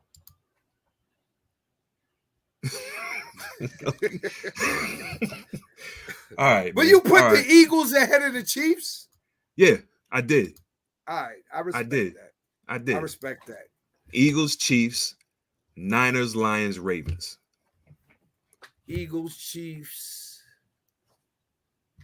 Niners, Lions, Ravens. Even though the Ravens just lost. Yeah. That game. All right. Mm-hmm. And Lamar's turning the ball over like crazy. Yeah. Okay. All right. Moving along. That's what's up. Round ball around the world. We picking and rolling through the NBA's rundown in the NBA week 3. What was your thoughts of the past week in the NBA, bro? Oh, how the mighty have fallen. Look at the Clippers with the system that they just inherited in James Harden. He's a pariah, bro. I don't know that he's a pariah. He is, bro. Look at the 76ers now. They rocking and rolling. They won like, what, 7 straight? Yeah. They got rid of the Sixers system. Sixers are moving. Yeah. Tyrese just dropped like 50. He just dropped a 50 bomb. The second youngest player in 76ers history since Allen Iverson. Oh, you talking about Maxey? Yeah. Yeah, Maxey. Yeah, Tyrese Maxey. Yeah. Hit me up the other day. So I'm on the first name basis, Tyrese. Gotcha. Your man's 129, the Knicks over the Hornets. Your man Randall's still doing his Randall act, bro. His Randall act? Yeah, bro. RJ Barrett, when RJ Barrett is out, the team suffers more than when Randall is out, bro. Yeah, absolutely. Randall, to me, he has value. When you want to talk about how much you paying him and the cap and all of that, I get it. I get it. All right. You paying him $20 million. You can't just trade him for this and that and all that. But yo, sometimes you just gotta cut your losses short, man. To me, Randall just doesn't do it, bro. He did something the other day. I was watching the game, and he was just dribbling till he got stripped of the ball. And the defender just snatched the ball from him, just time to dribble, snatched the ball, and just went up the court and scored, bro. Like, come on, man. Give up the rock, man. You're stopping progress, bro. And he doesn't step up and give Brunson the helps that he needs when Brunson needs it, because he's right in the middle. Matter of fact, why are you by the arc, by the 3-point line? How tall is Randall? Like 6'9", 10? 6'9". Something like, yeah. You 6'9". Why are you by the arc? Why are you by the 3-point line? How tall is Wembanyama? He's not. How tall is Kevin Durant? Man, you're making excuses for that. Let the Suns account for what Kevin Durant does. What I'm saying is unfortunate. Hold on. My response to you is, when you said how tall is Durant? Durant is 6'10", but let the Suns worry about what Durant does. Wembanyama is 7'4". Let the Spurs worry about what Wembanyama does. On the New York Knicks, if I got to live in New York City and root for the Knicks and watch Randall do the same thing game after game after game. Although you always holler, he gives you 20 and 10. So if you put Randall in the paint, what you going to do with Mitchell Robinson? You ain't got to put him all in the paint. First of all, Mitchell Robinson has feet. He can move out of the paint. He doesn't have to stay in the circle. Out of the paint and do circle. What? On offense, he's a lot. He gonna be catching. I'm not saying he's a liability, but on offense, on offense, I'm not gonna defend the argument of trying to keep Julius Randle on the Knicks just because you don't want to take a cap hit. I'm not gonna defend that, bro. You want to keep Julius Randle, then have at it, bro. But I think players who are more slashing, like RJ Barrett, are more complimentary to Jalen Brunson than Julius Randle. Julius Randle was already there, and I know you can't just like get rid of him because he was there before Brunson. But I'm not buying it, bro. I don't see it. And I would be happy if the Knicks snatch a 4th or 5th seed this season. But the only way they're going to do that is if Randle kind of lets his ego go and plays more team ball, bro. Like, your skill set is not so dominant where you can just get the ball all the time and we're just going to just watch you try to score. Like, he's not that athletic. He's not. If you see that, then correct me if I'm wrong, but I don't think he's that athletic. He doesn't have that where the ball got to be in his hand and he's automatic buckets, bro. He goes on vacations. But, I just want the Knicks to do better, bro. and I don't think they do it better with Julius Randle.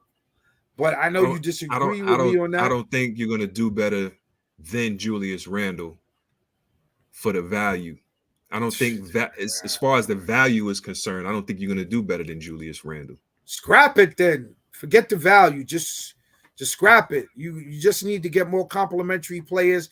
Brunson gives you more heart, soul. He gives you more guts. He gives you more, but less assists, more passion. Julius is a better playmaker than Brunson is. I doubt that. I don't agree with that. Julius is a ball hog. He's like a vacuum. He's like James Harden. He got to have the ball in his hand. He's ball dominant. And what about Brunson? Your argument. He scores though. Julius that game when score? Brunson put up 45. What did Randle do? Randle, 13? Who just came off an ankle surgery? No. I ain't hearing about no surgery. Then sit down. Then get out the way, bro. If you gonna talk about you had ankle surgery, then sit your ass on the bench. Don't get on the floor then, bro. I don't want to hear that. If you could suit up and get on the court, then I don't want to hear no excuses, bro. If you that hurt, sit your ass down on the bench, bro. Let more athletic and younger players come in and give their heart and soul. Because Brunson needs someone who can match that same level of energy. Randle doesn't do that energy level, whether he has a certain skill set or not. He doesn't do it, bro. I don't think Randle, I think the biggest indictment you can make on Randle is he don't bring that energy defensively. He don't bring it at all, bro. And offensively, sometimes he's out of control. Offensively. What about when he has his but again, I think the picnic basket situations when he just goes and he gets in his head and he's in the picnic basket and he just gets a stupid tech or make a dumb foul or he makes a dumb play and throws a ball out of bounds or makes a ill-advised pass or something along those lines. Yeah, when you handle the rock as much as he does. I'm not a fan of him bringing the ball up and all that other stuff, but it's some games that it works, some games that it don't. To the point I was making about him being a better playmaker, this season alone, 4.9 assists for Julius Randle to 4.3 for Brunson. What about the points per game? Well, 22 so far for Brunson. 22 points per game. And Julius is at what, 18. 18. Oh, 18. See? 18. You a 18, big man. 18 and 10. You a big man. With 5 assists. Yeah, how many big men is giving you 5 assists a game? You big man. But you know what it is with him? Those stats are misleading because in crucial moments during the game, like who they played the other day, the Bucks? Oh no, the Celtics, excuse me. The Celtics. Yeah. They were up by like a bucket or two over the Celtics the last game that I watched. By last night. Yeah. Yeah. Okay. Then after that, come out with no energy, no intensity. The Celtics go on like a 10-point run and they go up by 10 and they carry that and they beat them like 114 and like 90 something, 98, 94, something like that. I'm like, come on, man. You gotta look at the situation for what it is, man. You might like Randle. It's like being in love with someone that you know is not no good for you, bro. They give you moments of passion and joy, but you know they're not no good for you. You gotta let them go, baby. You gotta let them go. I just think we'd be better off with more players like R.J. Barrett, man, that could slash and dash and get to the bucket, shoot them. I agree with you there. We definitely need more. We definitely need wing players or a better wing player. Bro. Yeah, bro. The Clippers, you're right. I think Harden and that experiment there, how do you think that's going to pan out? I think it'll get better towards the end of the season. They definitely need to move one of them cats to the bench, though. I think Harden is probably the odd man out. As a matter of fact, it'd be better for him to come off the bench because you let him rock with that second unit, and he just got green light.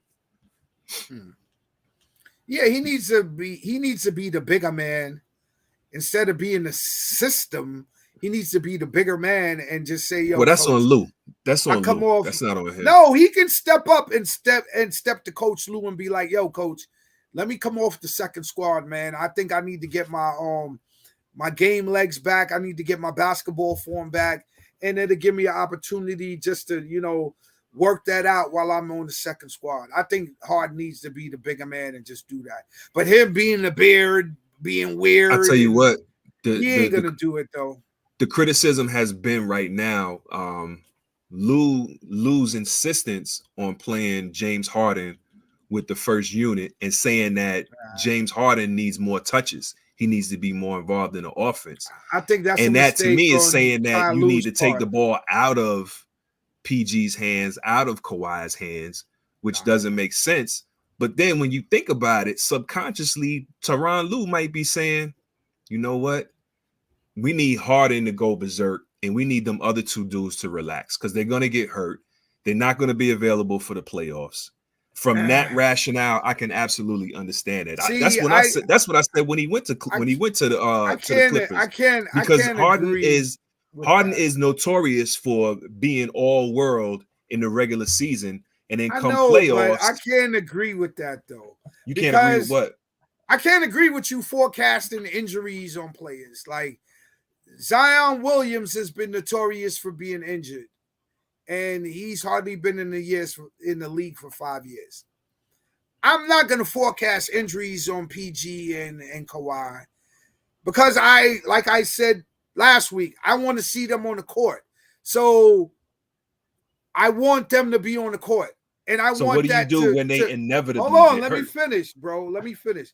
I want that to resonate that PG and Kawhi need to be on the court. If they hand over the reins to James Harden, he's just going to hijack the team like he's did in the last 4 situations where he was at. And you're never not going to get no chip. Never hand over the reins to James Harden. No, I'm not going to forecast PG and Kawhi getting hurt. Injury aside, Kawhi is the best player on that team.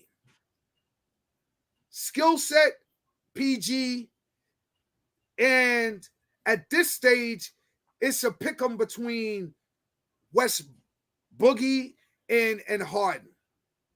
Harden doesn't seem to be like focused, like he's on too much of trying to get attention. He not showing up to Philly, and then this and that. Then he gets traded from Philly. Now he's with the Clippers.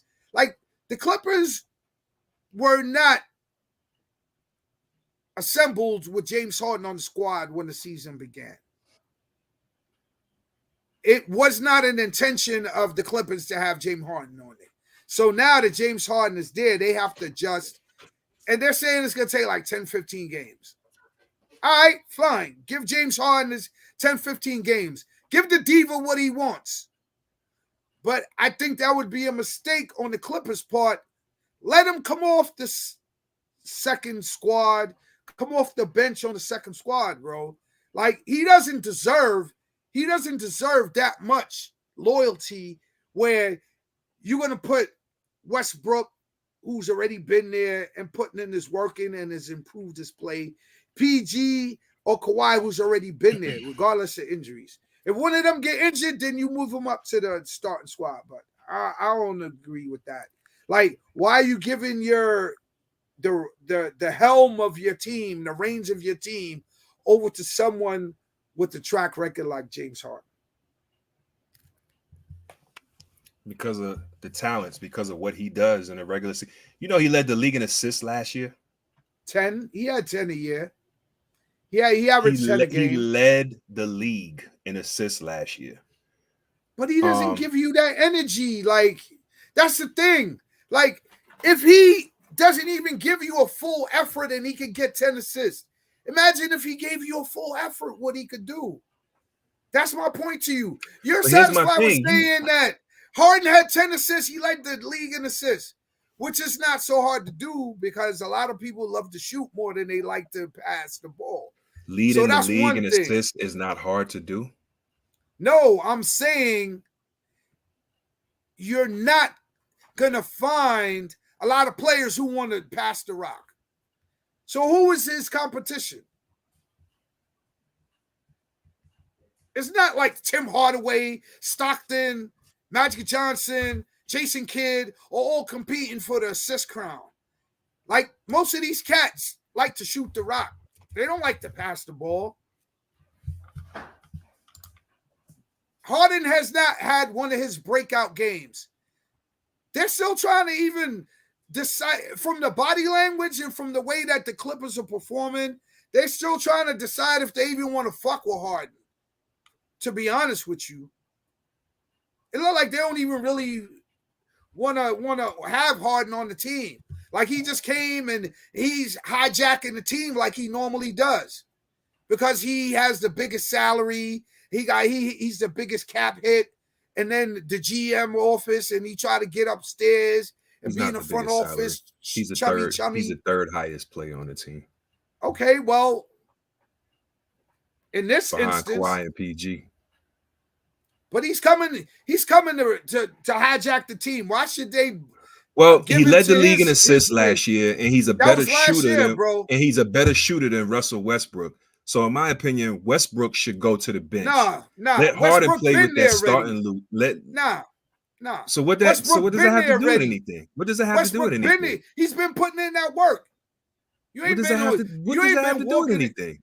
He ain't been putting in that work. You just gonna get somebody just walking off the street? It's all about chemistry, man. It's all about they chemistry. Have no chemistry.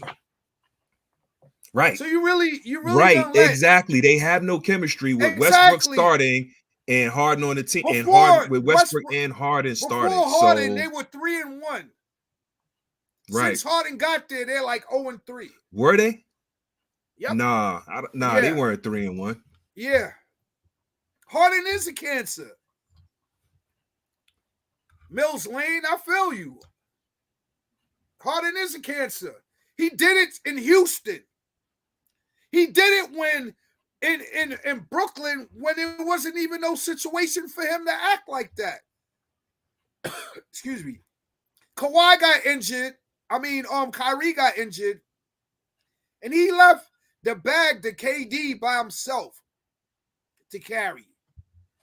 Then he went to where? The 76ers.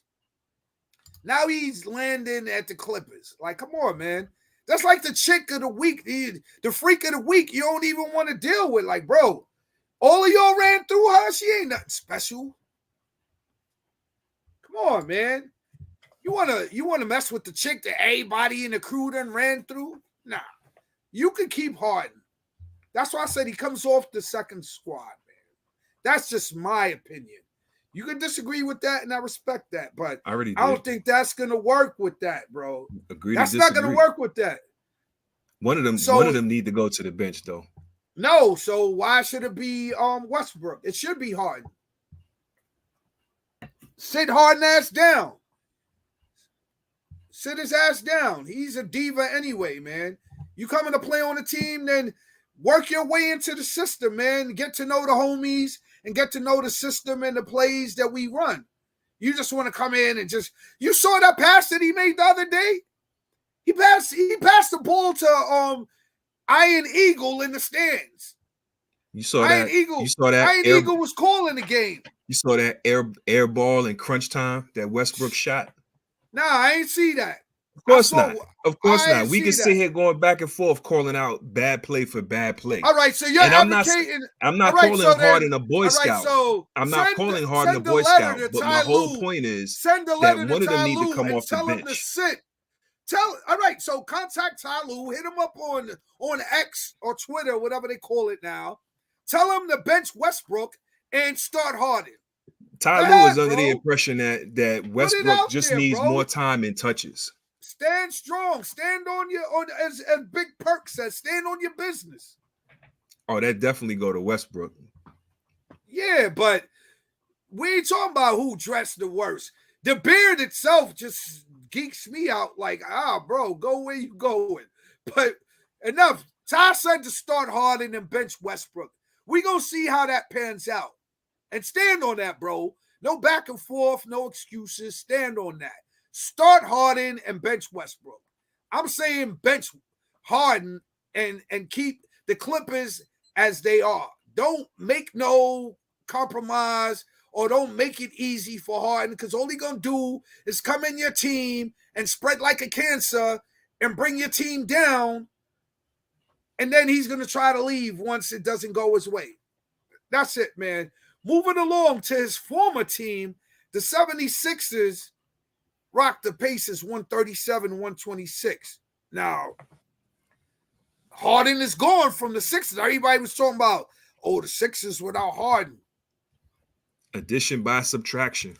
You was just saying start Harden. So why let him go if he's so valuable? Because him and what's the name didn't play well together. And I'm seeing that on the Clippers too, Him bro. and Embiid didn't play well together. And I'm seeing that on the Clippers I won't even say that they didn't play together, man. But to everyone's point, man, Harden is a head case, and he wasn't happy for whatever. Matter of fact, he wasn't happy because he didn't get the extension that he thought what's his name? The GM promised him. He's still not happy. Daryl Morey is a liar. I'll never play for any organization that he's a part of. Okay, good for you, bro. We know that Harden is a cancer, but he's still a talented player, and I think that talent can be harnessed in the right situation. I don't know that Ty Lue is that person, bro. I don't know that Where's Ty the right Lue is that situation, person. bro? I don't know. There's no right situation. So what? Harden should retire. So he should retire. Is what you're saying, bro? James Harden should be out of the league. He should be out of the league, bro. Yeah, bro. Yeah, you keep asking me over and over. I've said yeah. How many times you need me to say it? You think James Harden should be out of the league? Yep. If you're not giving you 100% and you playing for the wilding. team, he led the league in assists last year. So what? He's still not a team player, bro. He's not a team player. How you say he's not a team player and he led the league in assists? He's been like on 4 teams in the last like 4 years. Right. 6. And the mishaps have come in. Listen, and nothing, bro. Before he got to Brooklyn, the worst thing you could say about James Harden was that he would sell out in the playoffs. Bro, that's enough, bro. You trying to sell me on that? Come on. You can keep Harden.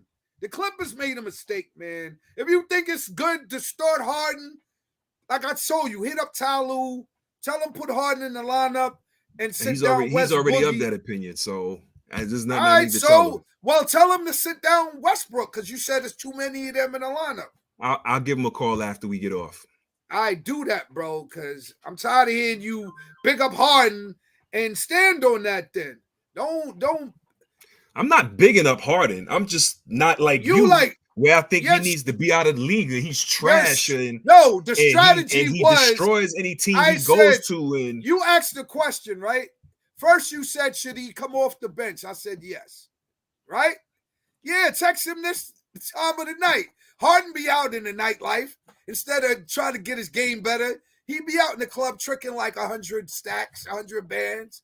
So the first thing was to have him coming off the bench. The next thing is Harden needs to be out the league if you're not going to give you 100%, man, because we trying to win, man. If you ain't trying to win, then sit your ass down, bro. Do you know how crazy it is to say that a dude who led the league in assists the previous season needs to be out of the league? So what? So what? That's your argument? So what? That's like me having to talk to the chick with the biggest booty. Like, no, you got the biggest butt. That don't mean I got to talk to you. You got talent, but now I'm going to go talk to somebody else. I ain't dealing with you. I ain't messing with you. Harden could go, man. That energy, that's a thing, man. That energy, that's not a good vibe for a team. If it's just him, like I always say, if you boxing, you playing tennis, you golfing, you know what I'm saying? Harden got to go, bro. But I want to watch that because I don't want it just to seem like I'm just getting at Harden and I'm disagreeing with you. I want us to watch this situation with Los Angeles Clippers, bro. I want us to watch that. Just like I'm watching your man Randall. And when we watch, we're going to see what happens and what pans out. That's all I'm saying, bro. What about your Bulls, man? I heard they doing the house cleaning with DeRozan and Zach LaVine. I didn't hear that. Well, actually, I read something today where they said they would explore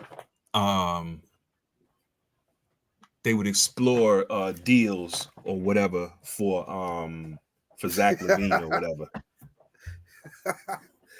Logic, John Logic. Yeah, I'm firing everybody today, man. That's funny. But no, Harden got to go, bro. I've seen him do it to like too many teams. Nah, I was responding to Logic. He just hit me with something. But yeah, the Bulls. What you think about the Bulls? I know what you think about Harden already. Start him in the lineup and bench Westbrook. So we talking about the Bulls now. I heard on the wire today that Zach LaVine and DeRozan are on the market. Zach LaVine, they've been on the market. Okay. At the end of the day, they're not going to get what they want for LaVine. I don't think he's a difference maker, and he's making like 50-something mil. So if I don't know is this the last season of his contract?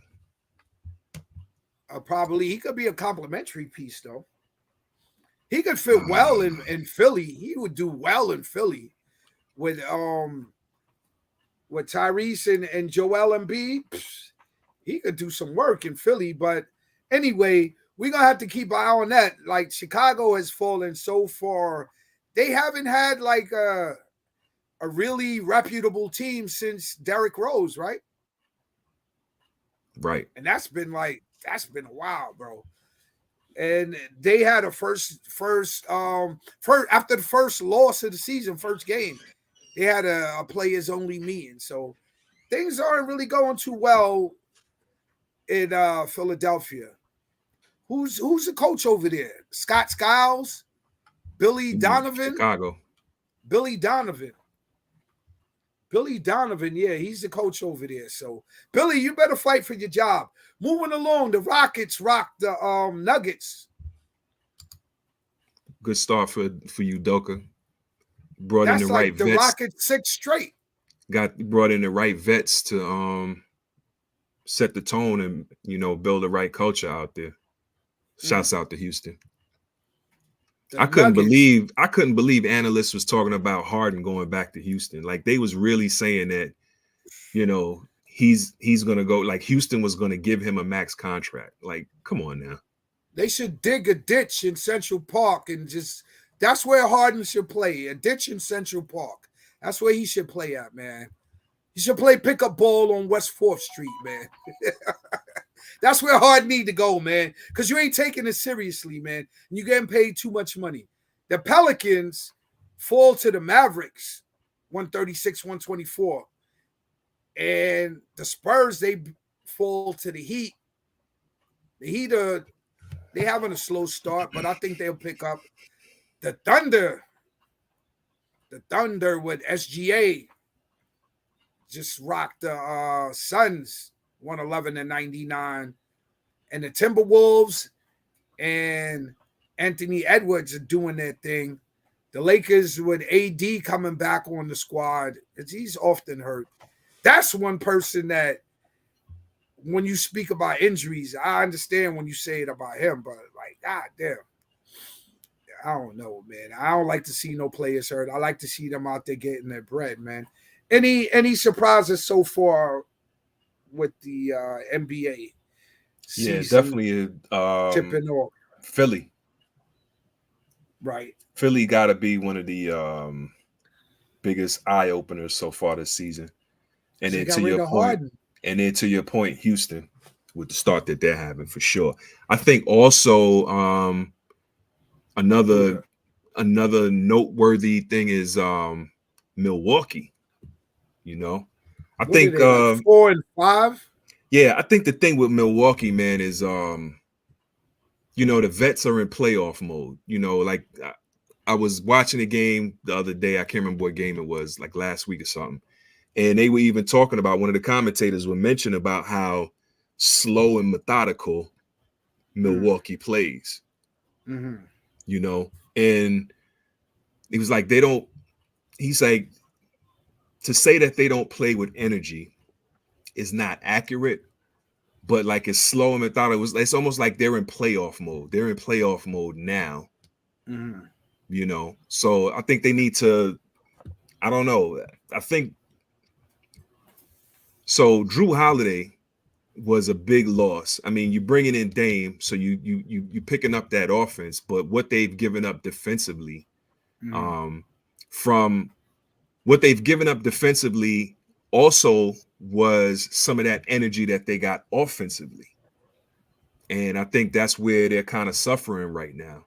I think they need to get it together. They, because right now, like I said, they're in playoff mode, and if they're in playoff mode now, they're going to be in trouble once the playoff comes around. But Giannis, he dropped like 54. Then the next game he dropped 35. Then he dropped another 35. The game where he dropped 54, they lost. Yep. And then Dame has been hobbled by missing games already. Yep. Yeah, that's why I say, like, that's why I don't try to call out injuries on players, because that shit is likely to happen. But ain't nobody wishing an injury, but you got to go by. No, but I don't want to forecast it either. Like, I know Kawhi's gonna get hurt. I don't want to put that in the air. I'm not saying forecast it. I'm saying prepare for it. Nah, you said it's gonna happen. Contingency plans, and it's not even like you got one injury-prone player. They got two, PG and Kawhi. That's why I said you don't bring it up. Like when you on the Clippers compound, would you ignore it? You don't. No, if you're on the Clippers compound, if you the GM, you're not on the Clippers compound. So all right, so if you were on the Clippers compound, you gonna walk around like, yeah, man, I don't know what's gonna happen, man, this season, but got to get ready for Kawhi and PG to get hurt. They would run you out the arena, bro. Like, you're not gonna go in there with that mindset. You're not there on the Clippers franchise or team, so I understand you saying that, but you don't want to project that. Like, you know what I'm saying? Like, who wants to project that? It's called insurance, bro. It's just called like you want to say. So you want to say, oh, LeBron is old, so he's gonna get hurt in his 21st season. Like, you don't even want to put that in the air. You don't even want to be the one to put that in the air. Although historically, PG and Kawhi have gotten hurt. I don't know. With Kawhi, it's been a little mysterious and weird. PG, I know, has had some horrific injuries, but Kawhi has had some mysterious injuries, and I can't account for his durability or him showing up day in, game in and game out, but I'm not going to put it out there. Not for no Harden to get no burn. Harden is the last person I would have like commandeering my franchise. Like, Tyronn Lue has too much experience. Doesn't he have a chip? Didn't he have a chip with the Cavs? Yep. Yeah, like, come on. Anyway, man, the Hawks are beating the Pistons 114-110. The Pacers are up in the fourth quarter over the 76ers 99-96. In the third quarter, the Magic over the Nets 79-73. And the Thunder over the Spurs 73-50. What do you think about your man Wemby? He's not getting that work in tonight. Nah, he needs to put a little more weight on, man. But once he does, and provided he can stay healthy, he has some durability to him. I mean, the way he can score, I seen a couple of games, man, and it seemed like he was tripping and just flipping the ball up into the hoop, man. Right. He scored 38 points. And he can shoot. And he's blocking anybody that's shooting within 6 feet of the rim, yo. It's not making it to the hoop if he's down there. Wow. Yeah. He's definitely gonna be a generational player, man. I think his durability will determine his legacy. Because we all know that big, not even say big, tall, slender guys, they have durability issues. Right. Like Sam Bowie. like Booyah. like Ralph Sampson, like Yao Ming, like Yeah, Sean Sam Bradley, Bowie. Sam Bowie, like they picked him like before Jordan. like Greg Oden. Yeah. Sam Bowie goes down in infamous draft history. The Portland Trail Blazers chose him before Michael Jordan. What was Embiid's injury? Because wasn't he like, didn't he miss like the first 2 seasons or something like that, or the first season and a half? He didn't play for like a season and a half after he got drafted, right? Out the gate. I mean, way more durable now, knock on wood. But yeah, man. So, you know, that remains to be seen, man. But like I said, if he can stay healthy, man, Victor Wembanyama is going to be a beast in this league. You got to put on some more pounds, though. He will. They He's could 19. just push. They just push him out the box, man. They just he'll get knock there. him out the box. He'll like get on there. some slick Rick. Knock him out the box, Rick. Knock him out, Rick. Knock him out the box, Rick. Sure. He's too slim. You got to put some pounds on, man. But for sure, because when they played New York, Mitchell Robinson had him under. I won't say he had him under lock and key, but matter of fact, he did have him under. He did have him under lock and key. What did he put up? Like 15? Yeah, something like that. Okay. All right. Any thoughts? Rounding out round ball around the world. Remember that round ball? Round the world. Tonight is in tournament games. Tonight. The NBA in-season tournament. Yeah, I just read off the scores. Yeah. Well, I mean, the games tonight count towards the in-season tournament. Right. Tonight and Friday. Tuesdays and Fridays, yeah. Yeah. Yeah, we know. I don't know. That is, I think they should keep that on the weekends, though. The in-season tournament? I think Tuesday and Friday games, those days don't really captivate attention, more so on the weekend, as opposed to a Tuesday. Like a Tuesday, all right, Taco Tuesday. What else is Tuesday known for? You really going out, like you really checking for in-tournament game on Tuesday, and then on Friday, you own the town, especially if you're single. Exactly. So why have those games on the weekend when people are out and about? Because you home. On the week, I'm home more on the weekend than on a Friday. Friday is the night you go out on dates and you shake and bake on the town. On a Sunday, I'm home, bro. I'm home on a Sunday. Yeah. Friday, Sunday. I'm out on the town. If you're out on the Sunday, then that's a person. That's a person who does it. Yeah, they do. Not as much as when the NFL season. Once Christmas hits, once the holiday season hits, they're gonna start having more Sunday games.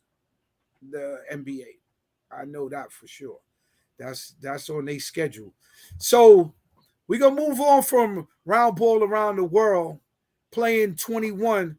The other day I was thinking about playing Utah, reaching the summit, backpedaling like Travis Hunter covering the route. Let's slide through week 11, slate of NCAA football games. Louisville over Virginia, 31-24. He had Ohio State, who's ranked number 1, over Michigan State, 38-3. Number 2, Georgia, 52-17 over Ole Miss. Had Michigan beating Penn State, who's ranked number 10, 24-15. Florida State, who's ranked number 4, 27 over Miami, who's unranked, who had 20 points. Washington over Utah, 35-28. Oregon Ducks over the USC Trojans, 36-27. TCU falls to Texas Longhorns, 29-26. Alabama mollywhopping Kentucky, 49-21. Oregon State in another mollywhopping over Stanford, 62-17. Missouri over Tennessee, 36-7. UCF with one of the upsets of the week over Oklahoma State, who was ranked number 15, 45-3 in another mollywhopping. Texas Tech, who just fired Jimbo Fisher and just offered to pay him $76 million. Not offered, they owe him. Well, it's guaranteed. They offered it. That was their contract. 16-13 over Kansas, and Oklahoma over West Virginia, 59-20. LSU over Florida, 52-35. And we got Arizona, the upset Kings, over Colorado, 34-31. You got Iowa over Rutgers, 22-0, giving them the donut. And you got Tulane over Tulsa, 24-22. Yeah, man. So any games that caught your eye this week? I mean, only that Michigan game because of the fact that Harbaugh wasn't on the sidelines. You know, remains to be seen if they get that injunction that puts the suspension off till after the season, till they can appeal it after the season. And then you saw the what was his name? The assistant who they had on the sidelines that was coaching Michigan after they won. He was getting interviewed, and my man was just letting the expletives flow, bro. Like he was talking like, Harbaugh, man, I love the shit out of you, man. Fucking A, man. I love you, He was cursing his tail off, man. It was this funny. is for you. But right, that's exactly. not the problem Crying I had. and The all problem of that, I had was the crying, bro. Like, keep your bearings about you, bro. He was emotional, dog. Nah, everybody's man. not the same, man. Hold your Everybody's water, not man. the same, man. Everybody's not the same. Man. We can agree on that, bro. But I'm just saying, I don't need to see a grown man crying on TV. Nah, it isn't like agree. He died, bro. We can't. Coach Harbaugh didn't die. You don't know what he felt. You don't know what that man felt. You're not in his heart. You're not in his head. So that's an overreaction, bro. Maybe it was, man, but you know. That's an overreaction. You crying? You crying, really? Come on, man. You crying. He ain't died. What are you crying for? I can see you getting emotional, getting a little choked up. Pound your chest, man, and salute your coach, man, and just say, yo, we brought it home for you. We brought it home for you, Gipper. But all that crying, come on, man. That was an overreaction, bro. Like you just overreacted. No, I was just mimicking you exaggerating him, the shit out of it. That's what he did, bro. The man wasn't sobbing. He was talking. Bro, he was talking. He had tears in his eye and he was talking. If I have logic, pull it up, man. They'll see it. They'll see it. I wasn't overreacting to Ross. That's what he did, bro. All that crying for what, bro? Jim Harbaugh ain't died. You already got a machine of a team. You're ranked number 3. You beating people by like 30 points. It wasn't like it was a close game. 24-10. Like, come on, you won by 2 touchdowns. And Penn State is ranked like number 10. What's all that crying for? It was like vindication. Like Biggie said, what's all the blood clot crying for? What's all the blood clot crying for, man? Miss me with that, bro. I hear you, but I don't hear you. That's all I'm saying, man. There was no reason for the crying, bro. You held your team down, man. Hold it down like a soldier, man. This is Salute to the Veterans Week, episode 9, man. We ain't crying, man. Like they said, even Tom Hanks said, ain't no crying in baseball, man. Ain't no crying, man. What are we crying for? Harbaugh is going to go get the restraining order probably this Friday. He's probably going to get the injunction, and then he's probably going to be on the sidelines coaching. And not just that, he can coach the team during the week. He can still coach. He can get a whole game plan right up until you walk on the sidelines. All right, son. That's like just sending your child off to military school or whatever. Like, they gonna win, bro. The only test I see them really having, they play Maryland this weekend, bro. They play Maryland this weekend. They're gonna rock Maryland. Harbaugh not. They played 3 games without Harbaugh this season for some other shit. And my thing is, like, why are you just targeting Harbaugh? All the colleges do it. All of them do it. The sign stealing, the pre-scouting. I I don't know. To me, it just seems like a witch hunt. Because I was listening to it and I was like, all right, cool. But if all the teams do it, why are you just going after Michigan? So that's kind of fishy to me. And that's why they're putting in for that restraining order. Whether they get it or not is yet to be seen. But whether Jim Harbaugh is on the sidelines for the Michigan Wolverines versus Maryland or not, they're still going to win. There may be a question when they play Ohio State. What do you think when they play Ohio State? They're going to get Ohio State too. That's going to be a great game. Let's see if Ohio State can. That's going to be the first game where anybody scores over 17 on Ohio State. You think so? Ohio State has a stealth defense. They do. You know? So. Do you see Ohio State holding Michigan to under 17 points? Well, Penn State held them to 24 because usually Michigan puts up like 40, 50 points. I think it's going to be, I say Michigan 24. I think they keep them about 24 points.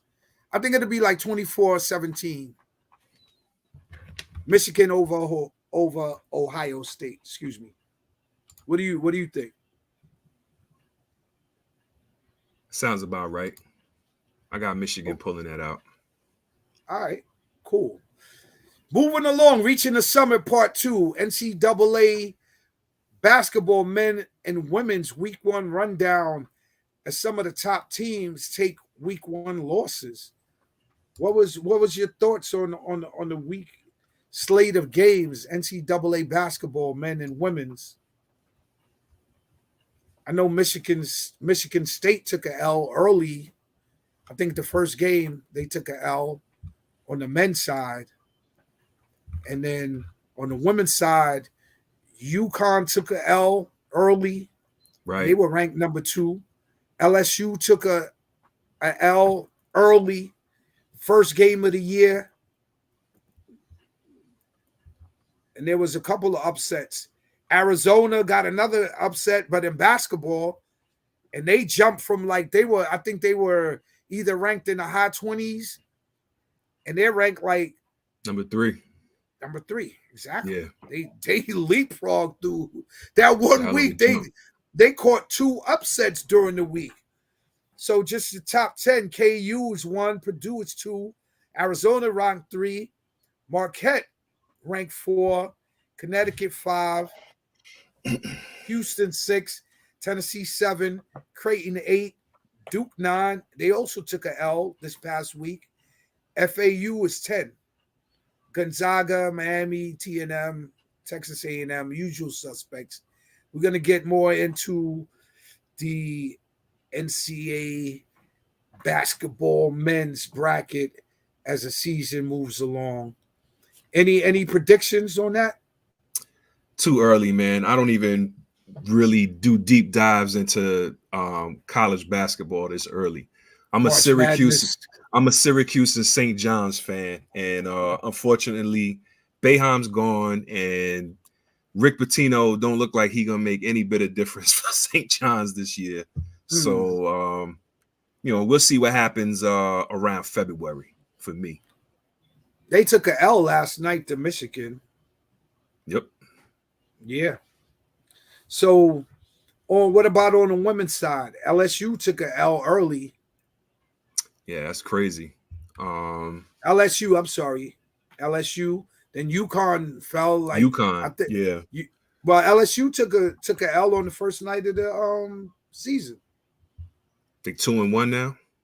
Yeah, they had a couple rompings that they executed, but the first game they lost like 92-78, and then UConn took an L. But I got to definitely big up Caitlin Clark, who dropped a triple-double the other night, and then she dropped like 44. Iowa Shout Hawkeyes. out to Iowa. The Lady Hawkeyes. Lady Hawkeyes, yeah. Definitely somebody we got to watch. Do you think she's the player of the year? Early prediction. Early, yeah. Who got it Early last prediction. year? Who won it last year? Was it Boston? Yeah, Aaliyah Boston won it from South Carolina, right? Yeah. Yeah. Yeah, she's definitely in the running early. Let's put it like that. I don't know. The only thing that stopped her last year was the LSU Lady Tigers, because there wasn't no stopping Caitlin Clark. Like she dropped 44 in the first or two, between the first two games, bro. She's like average. She's like putting up her numbers, bro. When you got Dawn Staley in South Carolina in the #1 spot, Iowa's in 2, UCLA's ranked 3, the Utes, Lady Utes are ranked 4, Lady Buffaloes are 5. That's who beat LSU. That's who beat LSU in the first game, the Colorado Lady Buffaloes. Yeah. And you got Stanford ranked 6, LSU 7, UConn Lady Huskies ranked 8. Virginia Tech is 9, USC is 10, Texas, FSU, and so forth and so on. We'll get more into the slate of games for the NCAA women's games. Any dark horse? You got any favorite teams in the women's bracket? Not at all, brother. Not at all. You got the usual suspects. I'm surprised Baylor's not up there. Well, they probably are. They probably rank like 21. 20 something. Yeah, 21. Like 20 and they only played one game so far, so yeah. Yeah. Aren't they Lady Tigers too? The Baylor Tigers? Yeah, the Baylor Tigers. Okay. Tigers, I think, is the most popular mascot name. Mascot name? Probably yeah, the is. Tigers. Tigers. That's a good question. Anybody out there know what's the most Tigers or something with cats? Yeah, cats, wildcats, Bearcats, wildcats. I think it's the Tigers though, because you got like Missouri Tigers, especially down south. They love to big up a tiger down south. LSU too worried about social media and winning now. Oh, with the Angel Reese. Angel Reese. I heard she was looking good in that Sports Illustrated fold with the swimsuit issue. Maybe she's still caught up in that. Who knows? LSU Tigers. But I think they're gonna be in the thick of things though. Cause that coach, the LSU coach, she's not having it. She's not having it. She be getting in it. She be getting at their players, but she does it in a way where it's like she ain't barking and spitting in their face, but you can see her intensity. Like, yo, I want to win. Do you want to win? If you ain't here to win, like, what are you here to do? And she challenges her players. Any thoughts on Reaching the Summit Part 2 before we move on? Nope. All right. Guts and Ice NHL standings. I'm liking what I'm seeing out of the Rangers. Boston's 11-1. They lead in the Eastern Conference, followed by Florida, who's a couple games back. In the Metropolitan, the Rangers are 11-2, followed by the Panthers, Carolina, 9-6. They got a good cushion there. Dallas Stars are 10-3, followed by Colorado.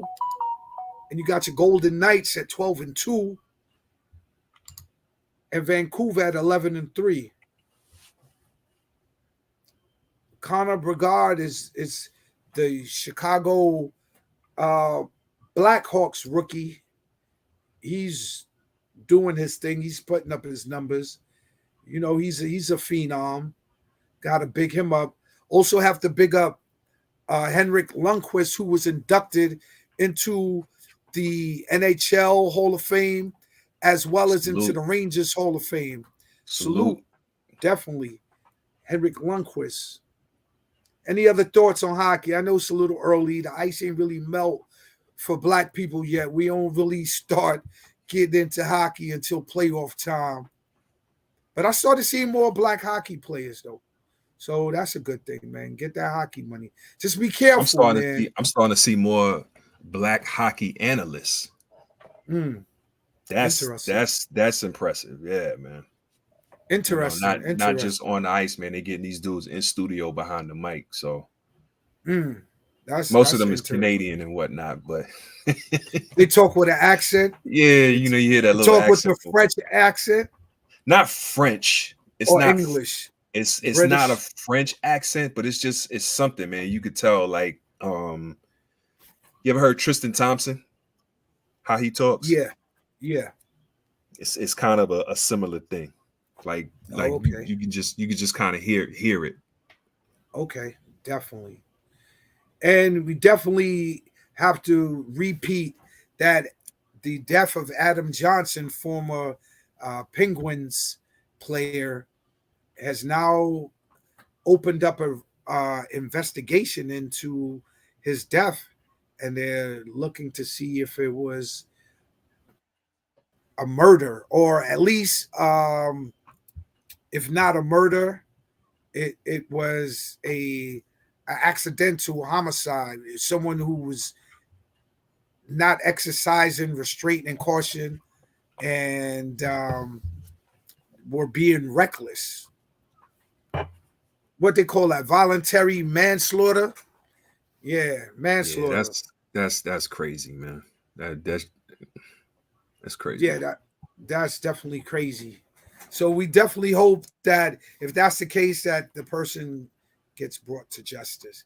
Moving along, live from the Diamond, the off season begins. It's a time to award the best of the best. Winter talks heat up. Well, the rookie of the years, Gunnar Anderson and Colin Corbin were awarded the rookie of the years for the AL and the National Leagues respectively. The other awards are yet to come out. Any talks that you hearing for the baseball season besides them firing Buck Showalter, the Mets? Nah. Then who just hired Ron? Didn't Ron Washington just get hired? Manager for I can't remember who it was. Yeah, Ron Washington just got hired. And did Dusty retire again? Did he hang it up? Yeah, I think that's might have hired Ron Washington. Nah. Washington went to Angels. Oh, the Angels. Okay. Yeah. I know Carlos Mendoza got hired by the Mets. Brian Counsell got hired by the Cubs, which that's kind of a iffy situation because they're like mortal rivals. The Brewers, Milwaukee, and Chicago are like baseball wise, they're mortal rivals. So, but they paying him a truckload of money. So, big up Greg Counsell. Even though I don't really rock with you like that because you was on that Arizona Diamondbacks team that beat my Yankees back in the early 2000s. I don't really rock with you, Craig Counsell, like that. Yeah, I definitely don't. But, just got to report the sports news as it takes place. So we're moving along, man. Giancarlo Stanton, the GM, Brian Cashman. Now, this is crazy. Like, I get at you for talking about players getting injured. GM Brian Cashman has called out Giancarlo Stanton and said that he would more than likely be injured this season. And they have to plan for that. He's missed 45% of the games that he's played or he's getting paid for with the Yankees. He's played like 371 games and he's missed like 349 games due to injury. Any thoughts on Giancarlo Stanton? And my thing is, like, you DH most of the time, bro. Man, give that dude away. Give him away and bite the bullet for however long you got to, man. But that's what I be saying, bro. Sometimes you got to get that up, bro. No matter the cost, you got to get them bros up. Just get rid of them, bro, and move on. Turn the page, man. New chapter in the team's history, man. It was a bad contract to begin with, man.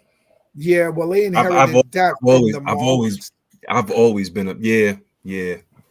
but I've always been of that opinion. I mean, you love the bat, when it's productive. But to the other point that I made, man, how many teams win a chip with the batting champ on their roster?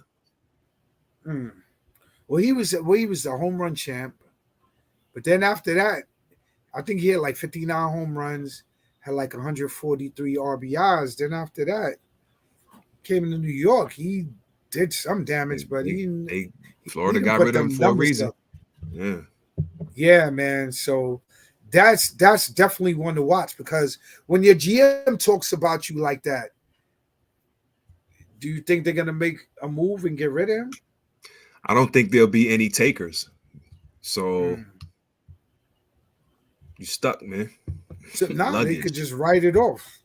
They could just write it off. Or give him one of them Bobby Bonilla contracts. Nah, just pay it. I think the Yankees is the second richest sports franchise in North America. I don't know about Manchester United and all of that. But as far as the North American franchises, it's either Dallas or the Yankees. And they're both above $6 billion in value. So I don't think they'll miss anything. They're gonna be all right if they eat that contract, man. They eat that contract. The young shortstop, he won the Gold Glove this year. Aaron Judge won the Roberto Clemente Award, and I think that they should win a couple more awards. We're gonna have to wait and see until those are announced, but I think we should get a Cy Young on the team this year. So we're gonna see about that. So moving along, we done with the diamond and the hot stove. You ain't hear nothing else on the hot stove? I'm good. All right. Yo, monsters of the week, man. We had some usual suspects and some new additions. Logic, man. Let me run.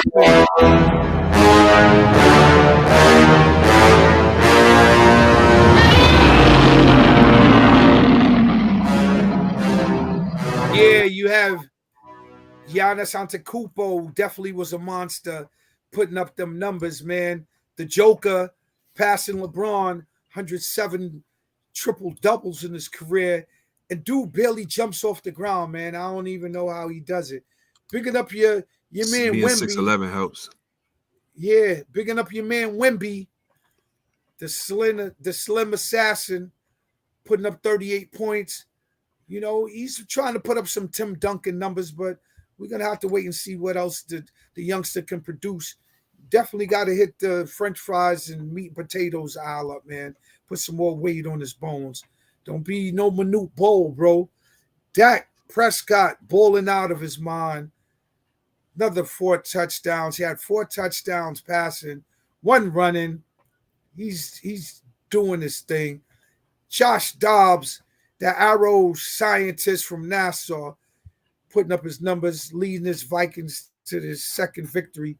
CJ Stroud putting up historic numbers for a rookie after setting the all-time yardage in a game with like 470 yards.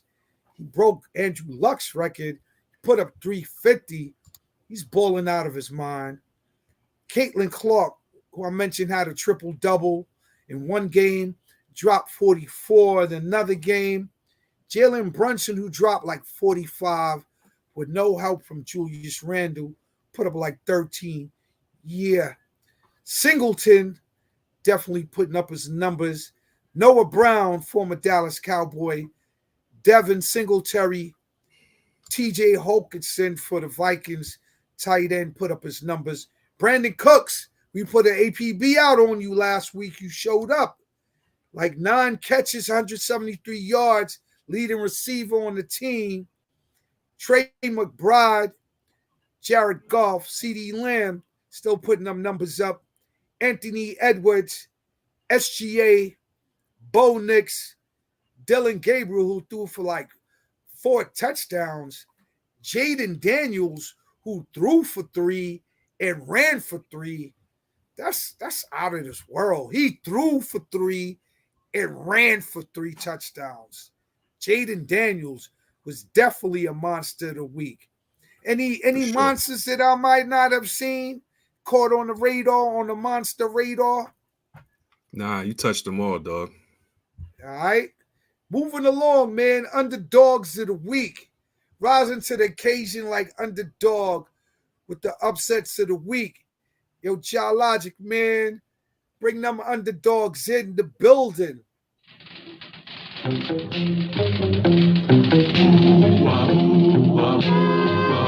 It's my favorite shit, bro. Criminals in this world of fear and bring the laws that they should fear and fight to all who see or hear. Yo, that Broncos game, bro. Underdog. They were definitely under. Do you ain't expect the Broncos to win? Nah. Over the Bills. The Bills gave that victory away, man. They snatched defeat from the jaws of victory. That's just how it goes, bro. They say sometimes you need luck, man, when you playing in professional sports, bro. So the Broncos got a little luck, man. They were still an underdog and they rose to the occasion, bro. Russell Wilson, he threw a pass. He threw a pass, bro. That was crazy. And the receiver tiptoed at the side of the end zone, bro, and drug that left foot, bro. That was a beautiful play. Russell Wilson is looking like the Russell Wilson of old. So maybe whatever him and Sean Payton were going through is finally working out. Definitely have the Arizona Cardinals, who's upset of the week, underdogs. The Browns beating the Ravens. UCF upset Texas Tech. The Rockets beating the Nuggets. The Timberwolves, James Madison, they knocked off a big dog last week. They knocked off Michigan State. Arizona men's basketball team, BYU knocked off St. Mary.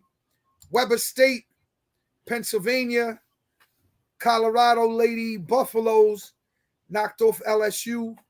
The USC Lady Trojans, FSU, Marquette, NC State, and Stanford rounds out the underdogs for the week.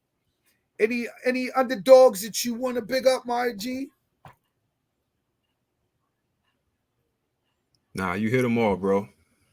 All right, it's moving along. BK Ties top 5 QBs. Let's get it.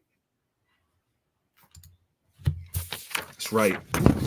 This week in BK Ties top 5, we're going to talk about the top 5 QBs all-time NFL history. Coming in at number 5, we have Mr. I'll be back in December, Aaron Rodgers, currently the Jets quarterback, but formerly of Green Bay greatness, 2010 Super Bowl champ and MVP, 10-time Pro Bowler, 4-time All-Pro, 4-time MVP with over 28 individual awards to his credit. So shouts out to number 5, Aaron Rodgers. Salute. Number 4, I've never seen this guy play, but just off of his accomplishments, you got to give it up. Number 4 is Johnny Unitas, who played from 1956 to 1973. 3-time NFL champ and a Super Bowl champion after that. 10-time Pro Bowler, 5-time All-Pro, thrown for a career 40,239 yards, and has led the league in passing and completion percentage 4 times with over 290 touchdowns. So number 4 is kicker Johnny too.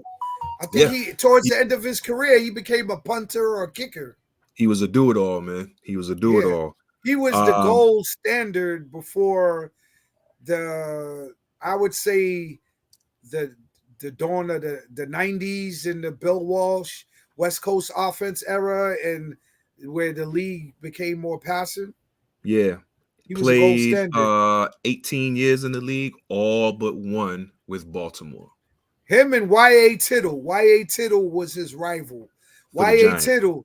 Yeah, Y.A. Tittle was on your Giants. Yeah. Correct. Coming in at number 3, we have Joe Montana, Yep. 15 individual awards, 4 rings, 8 Pro Bowls, 3-time Super Bowl MVP. And in 192 games, he's thrown over 40,000 passing yards and 273 touchdowns. And he played for the Niners and the Chiefs. Coming in at number 2, we have the less famous Manning brother, Peyton Manning. Really? Says who? Who has 2 rings, 14 Pro Bowls, and a 10-time All-Pro. Over 71,000 career passing yards and 539 touchdowns. Air it out. With a career completion percentage of 65.3, which is highest of all of the QBs on this list. And is probably widely considered one of the smartest QBs in the game when he played, because it was no secret that he was limited athletically. He was like the LeBron James of QBs, in that he knew the defensive strategies that he was getting ready to face almost as good as the defensive team that Omaha. Yeah, Omaha. he was the audible king. So shouts out to number 2, Peyton Manning.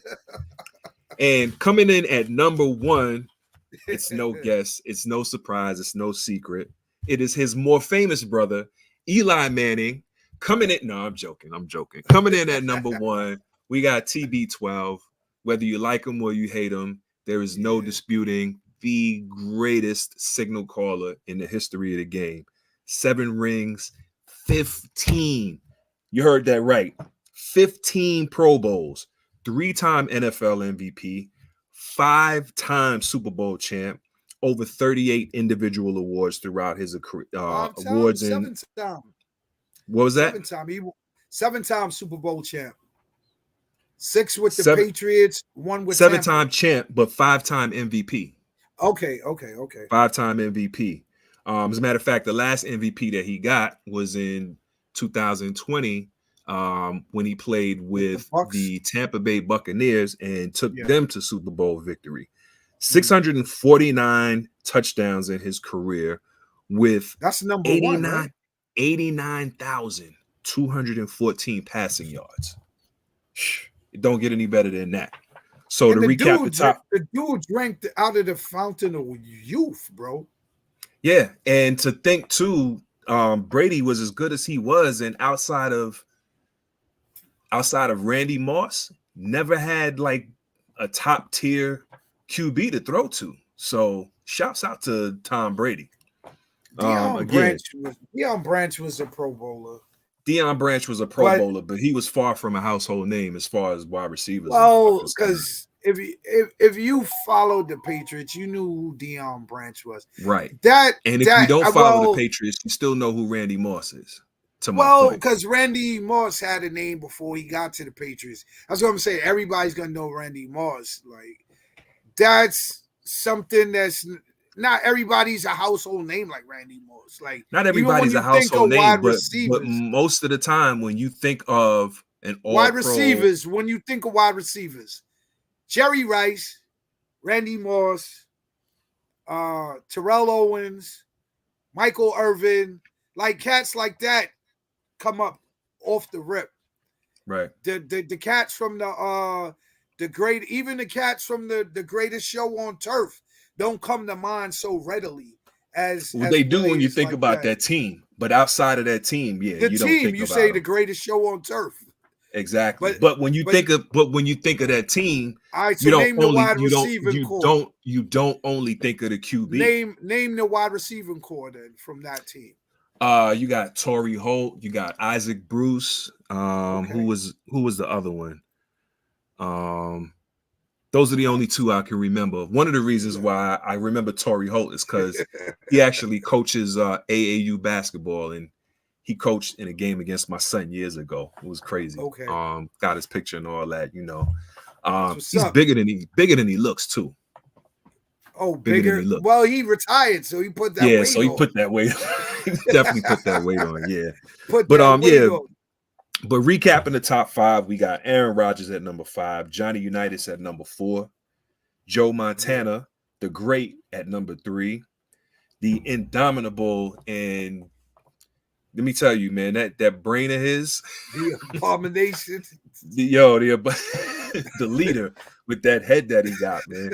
Shouts out to Peyton Manning coming in at number 2, and then the Great, the all-time Tom Brady coming in at number 1. Yeah, his resume is undisputed. Greatest NFL QBs of all time. And that's BK Todd's top 5 this week.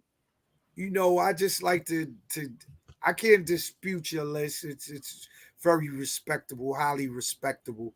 I just want to give a shout out to the draft class of I think it was 83 with Dan Marino, Jim Elway Kelly, and John Elway and them cats. Yeah.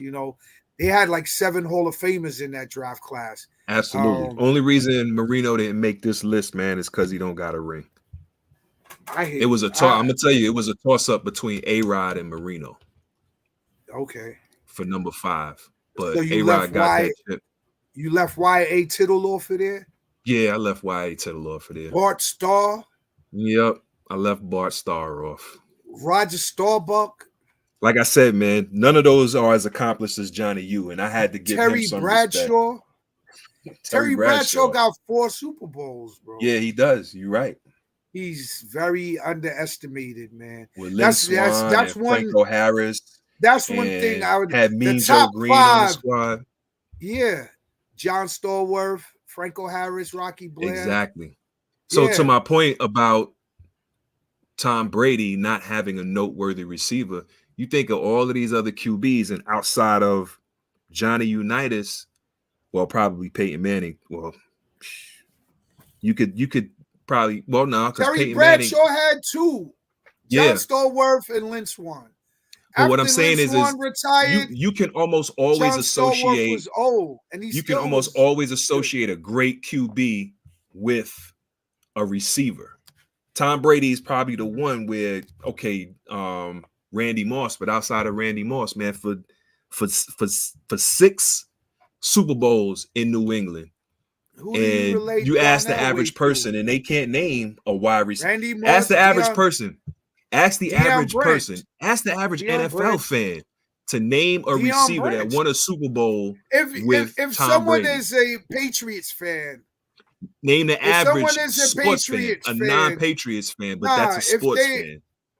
Well, if you followed the Patriots, because the Patriots were in contention, and whether they were your team or not, you followed them because you disliked them. You always want to know what a team that you don't like is doing. So the Patriots had Deion Branch. But to your point, it's Randy Moss. I would have to really but they were more known for special teams and defense and having a crisp running game. I remember they got dude from the Cincinnati Bengals back in the days. That's when Bill Belichick was the GM mastermind. He would fit and plug whatever pieces he needed, man. But yeah, I could see your list. No Y.A. Tittle, no Roger Staubach, no Terry Bradshaw, no Fran Tarkenton, no Steve Young, no Brett Favre. Well, Fran Tarkenton had all he broke all of Johnny Unitas's records, so that's why I say give him honorable mention then. But yeah, man, thanks for your list, man. Thanks for your contribution to this jam. Thanks for being my true blue brother from another mother, man. Hold me down all the time, man, since we was 6, 7 years old, man. Anybody tried to pick on me, Ty be like, yo, back up, man. I'll be like, all right. They think I'm the one. No, they gotta watch you. Hey, yo, shouts out to Flatbush, right?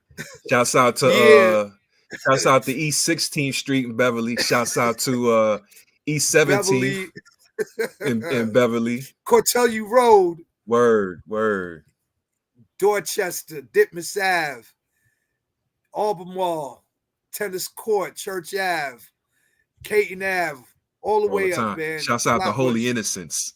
Holy innocence, man. Yeah, man. We used to be over there a lot. I wonder why, man. but we'll discuss that another time. That's right. 18th, East 18th. yeah. East 18th. East all day. 18th, right there. Holy innocence. Yeah, man. So, yo, thank you everybody for tuning in. Sports in the City, live from the arena. Thank you, my brother BK Ty. Always, man. Love you from way back, man. Enough said with that. Always Logic, love, man. brother. Peace. One love, man. Thanks for holding it down, man. Thanks for putting up with us. All of those in the iRant network, in the Ranters Union, on YouTube Live, Facebook Live, man. We here, Salute. man, just trying to do the thing. But remember, never forget this, man. We bring up that original sports content. We do it like nobody else does. And they imitate us. You'll see it. Check the subliminals. They on TV now saying, yup. And they talking with our lingo and our slang. But it's all good, though. Me and your man, BK Ty, is going to big up Logic. We going to big it up. And Sports in the City, man, we going to be here, man. We going to do the thing, man. Live from the arena all the time, man. BK Ty, man, it's on you, bro. Bye, y'all. More congratulations first on the win. To say that this has been a crazy 24 hours for your guys. To win. There go your man. Environment when there were doubts. Sherm, what does it mean to you? Well, I thank the Lord. Well, I thank Coach Harbaugh. I love you, man. I love the shit out of you, man. You. This university, the president. All right, bro. AD, we got the best players, best university, best alumni in the country. Love you guys. These fucking guys right here. These guys right here, man. These guys see it, man. Talk to him, man. Love you. Yo.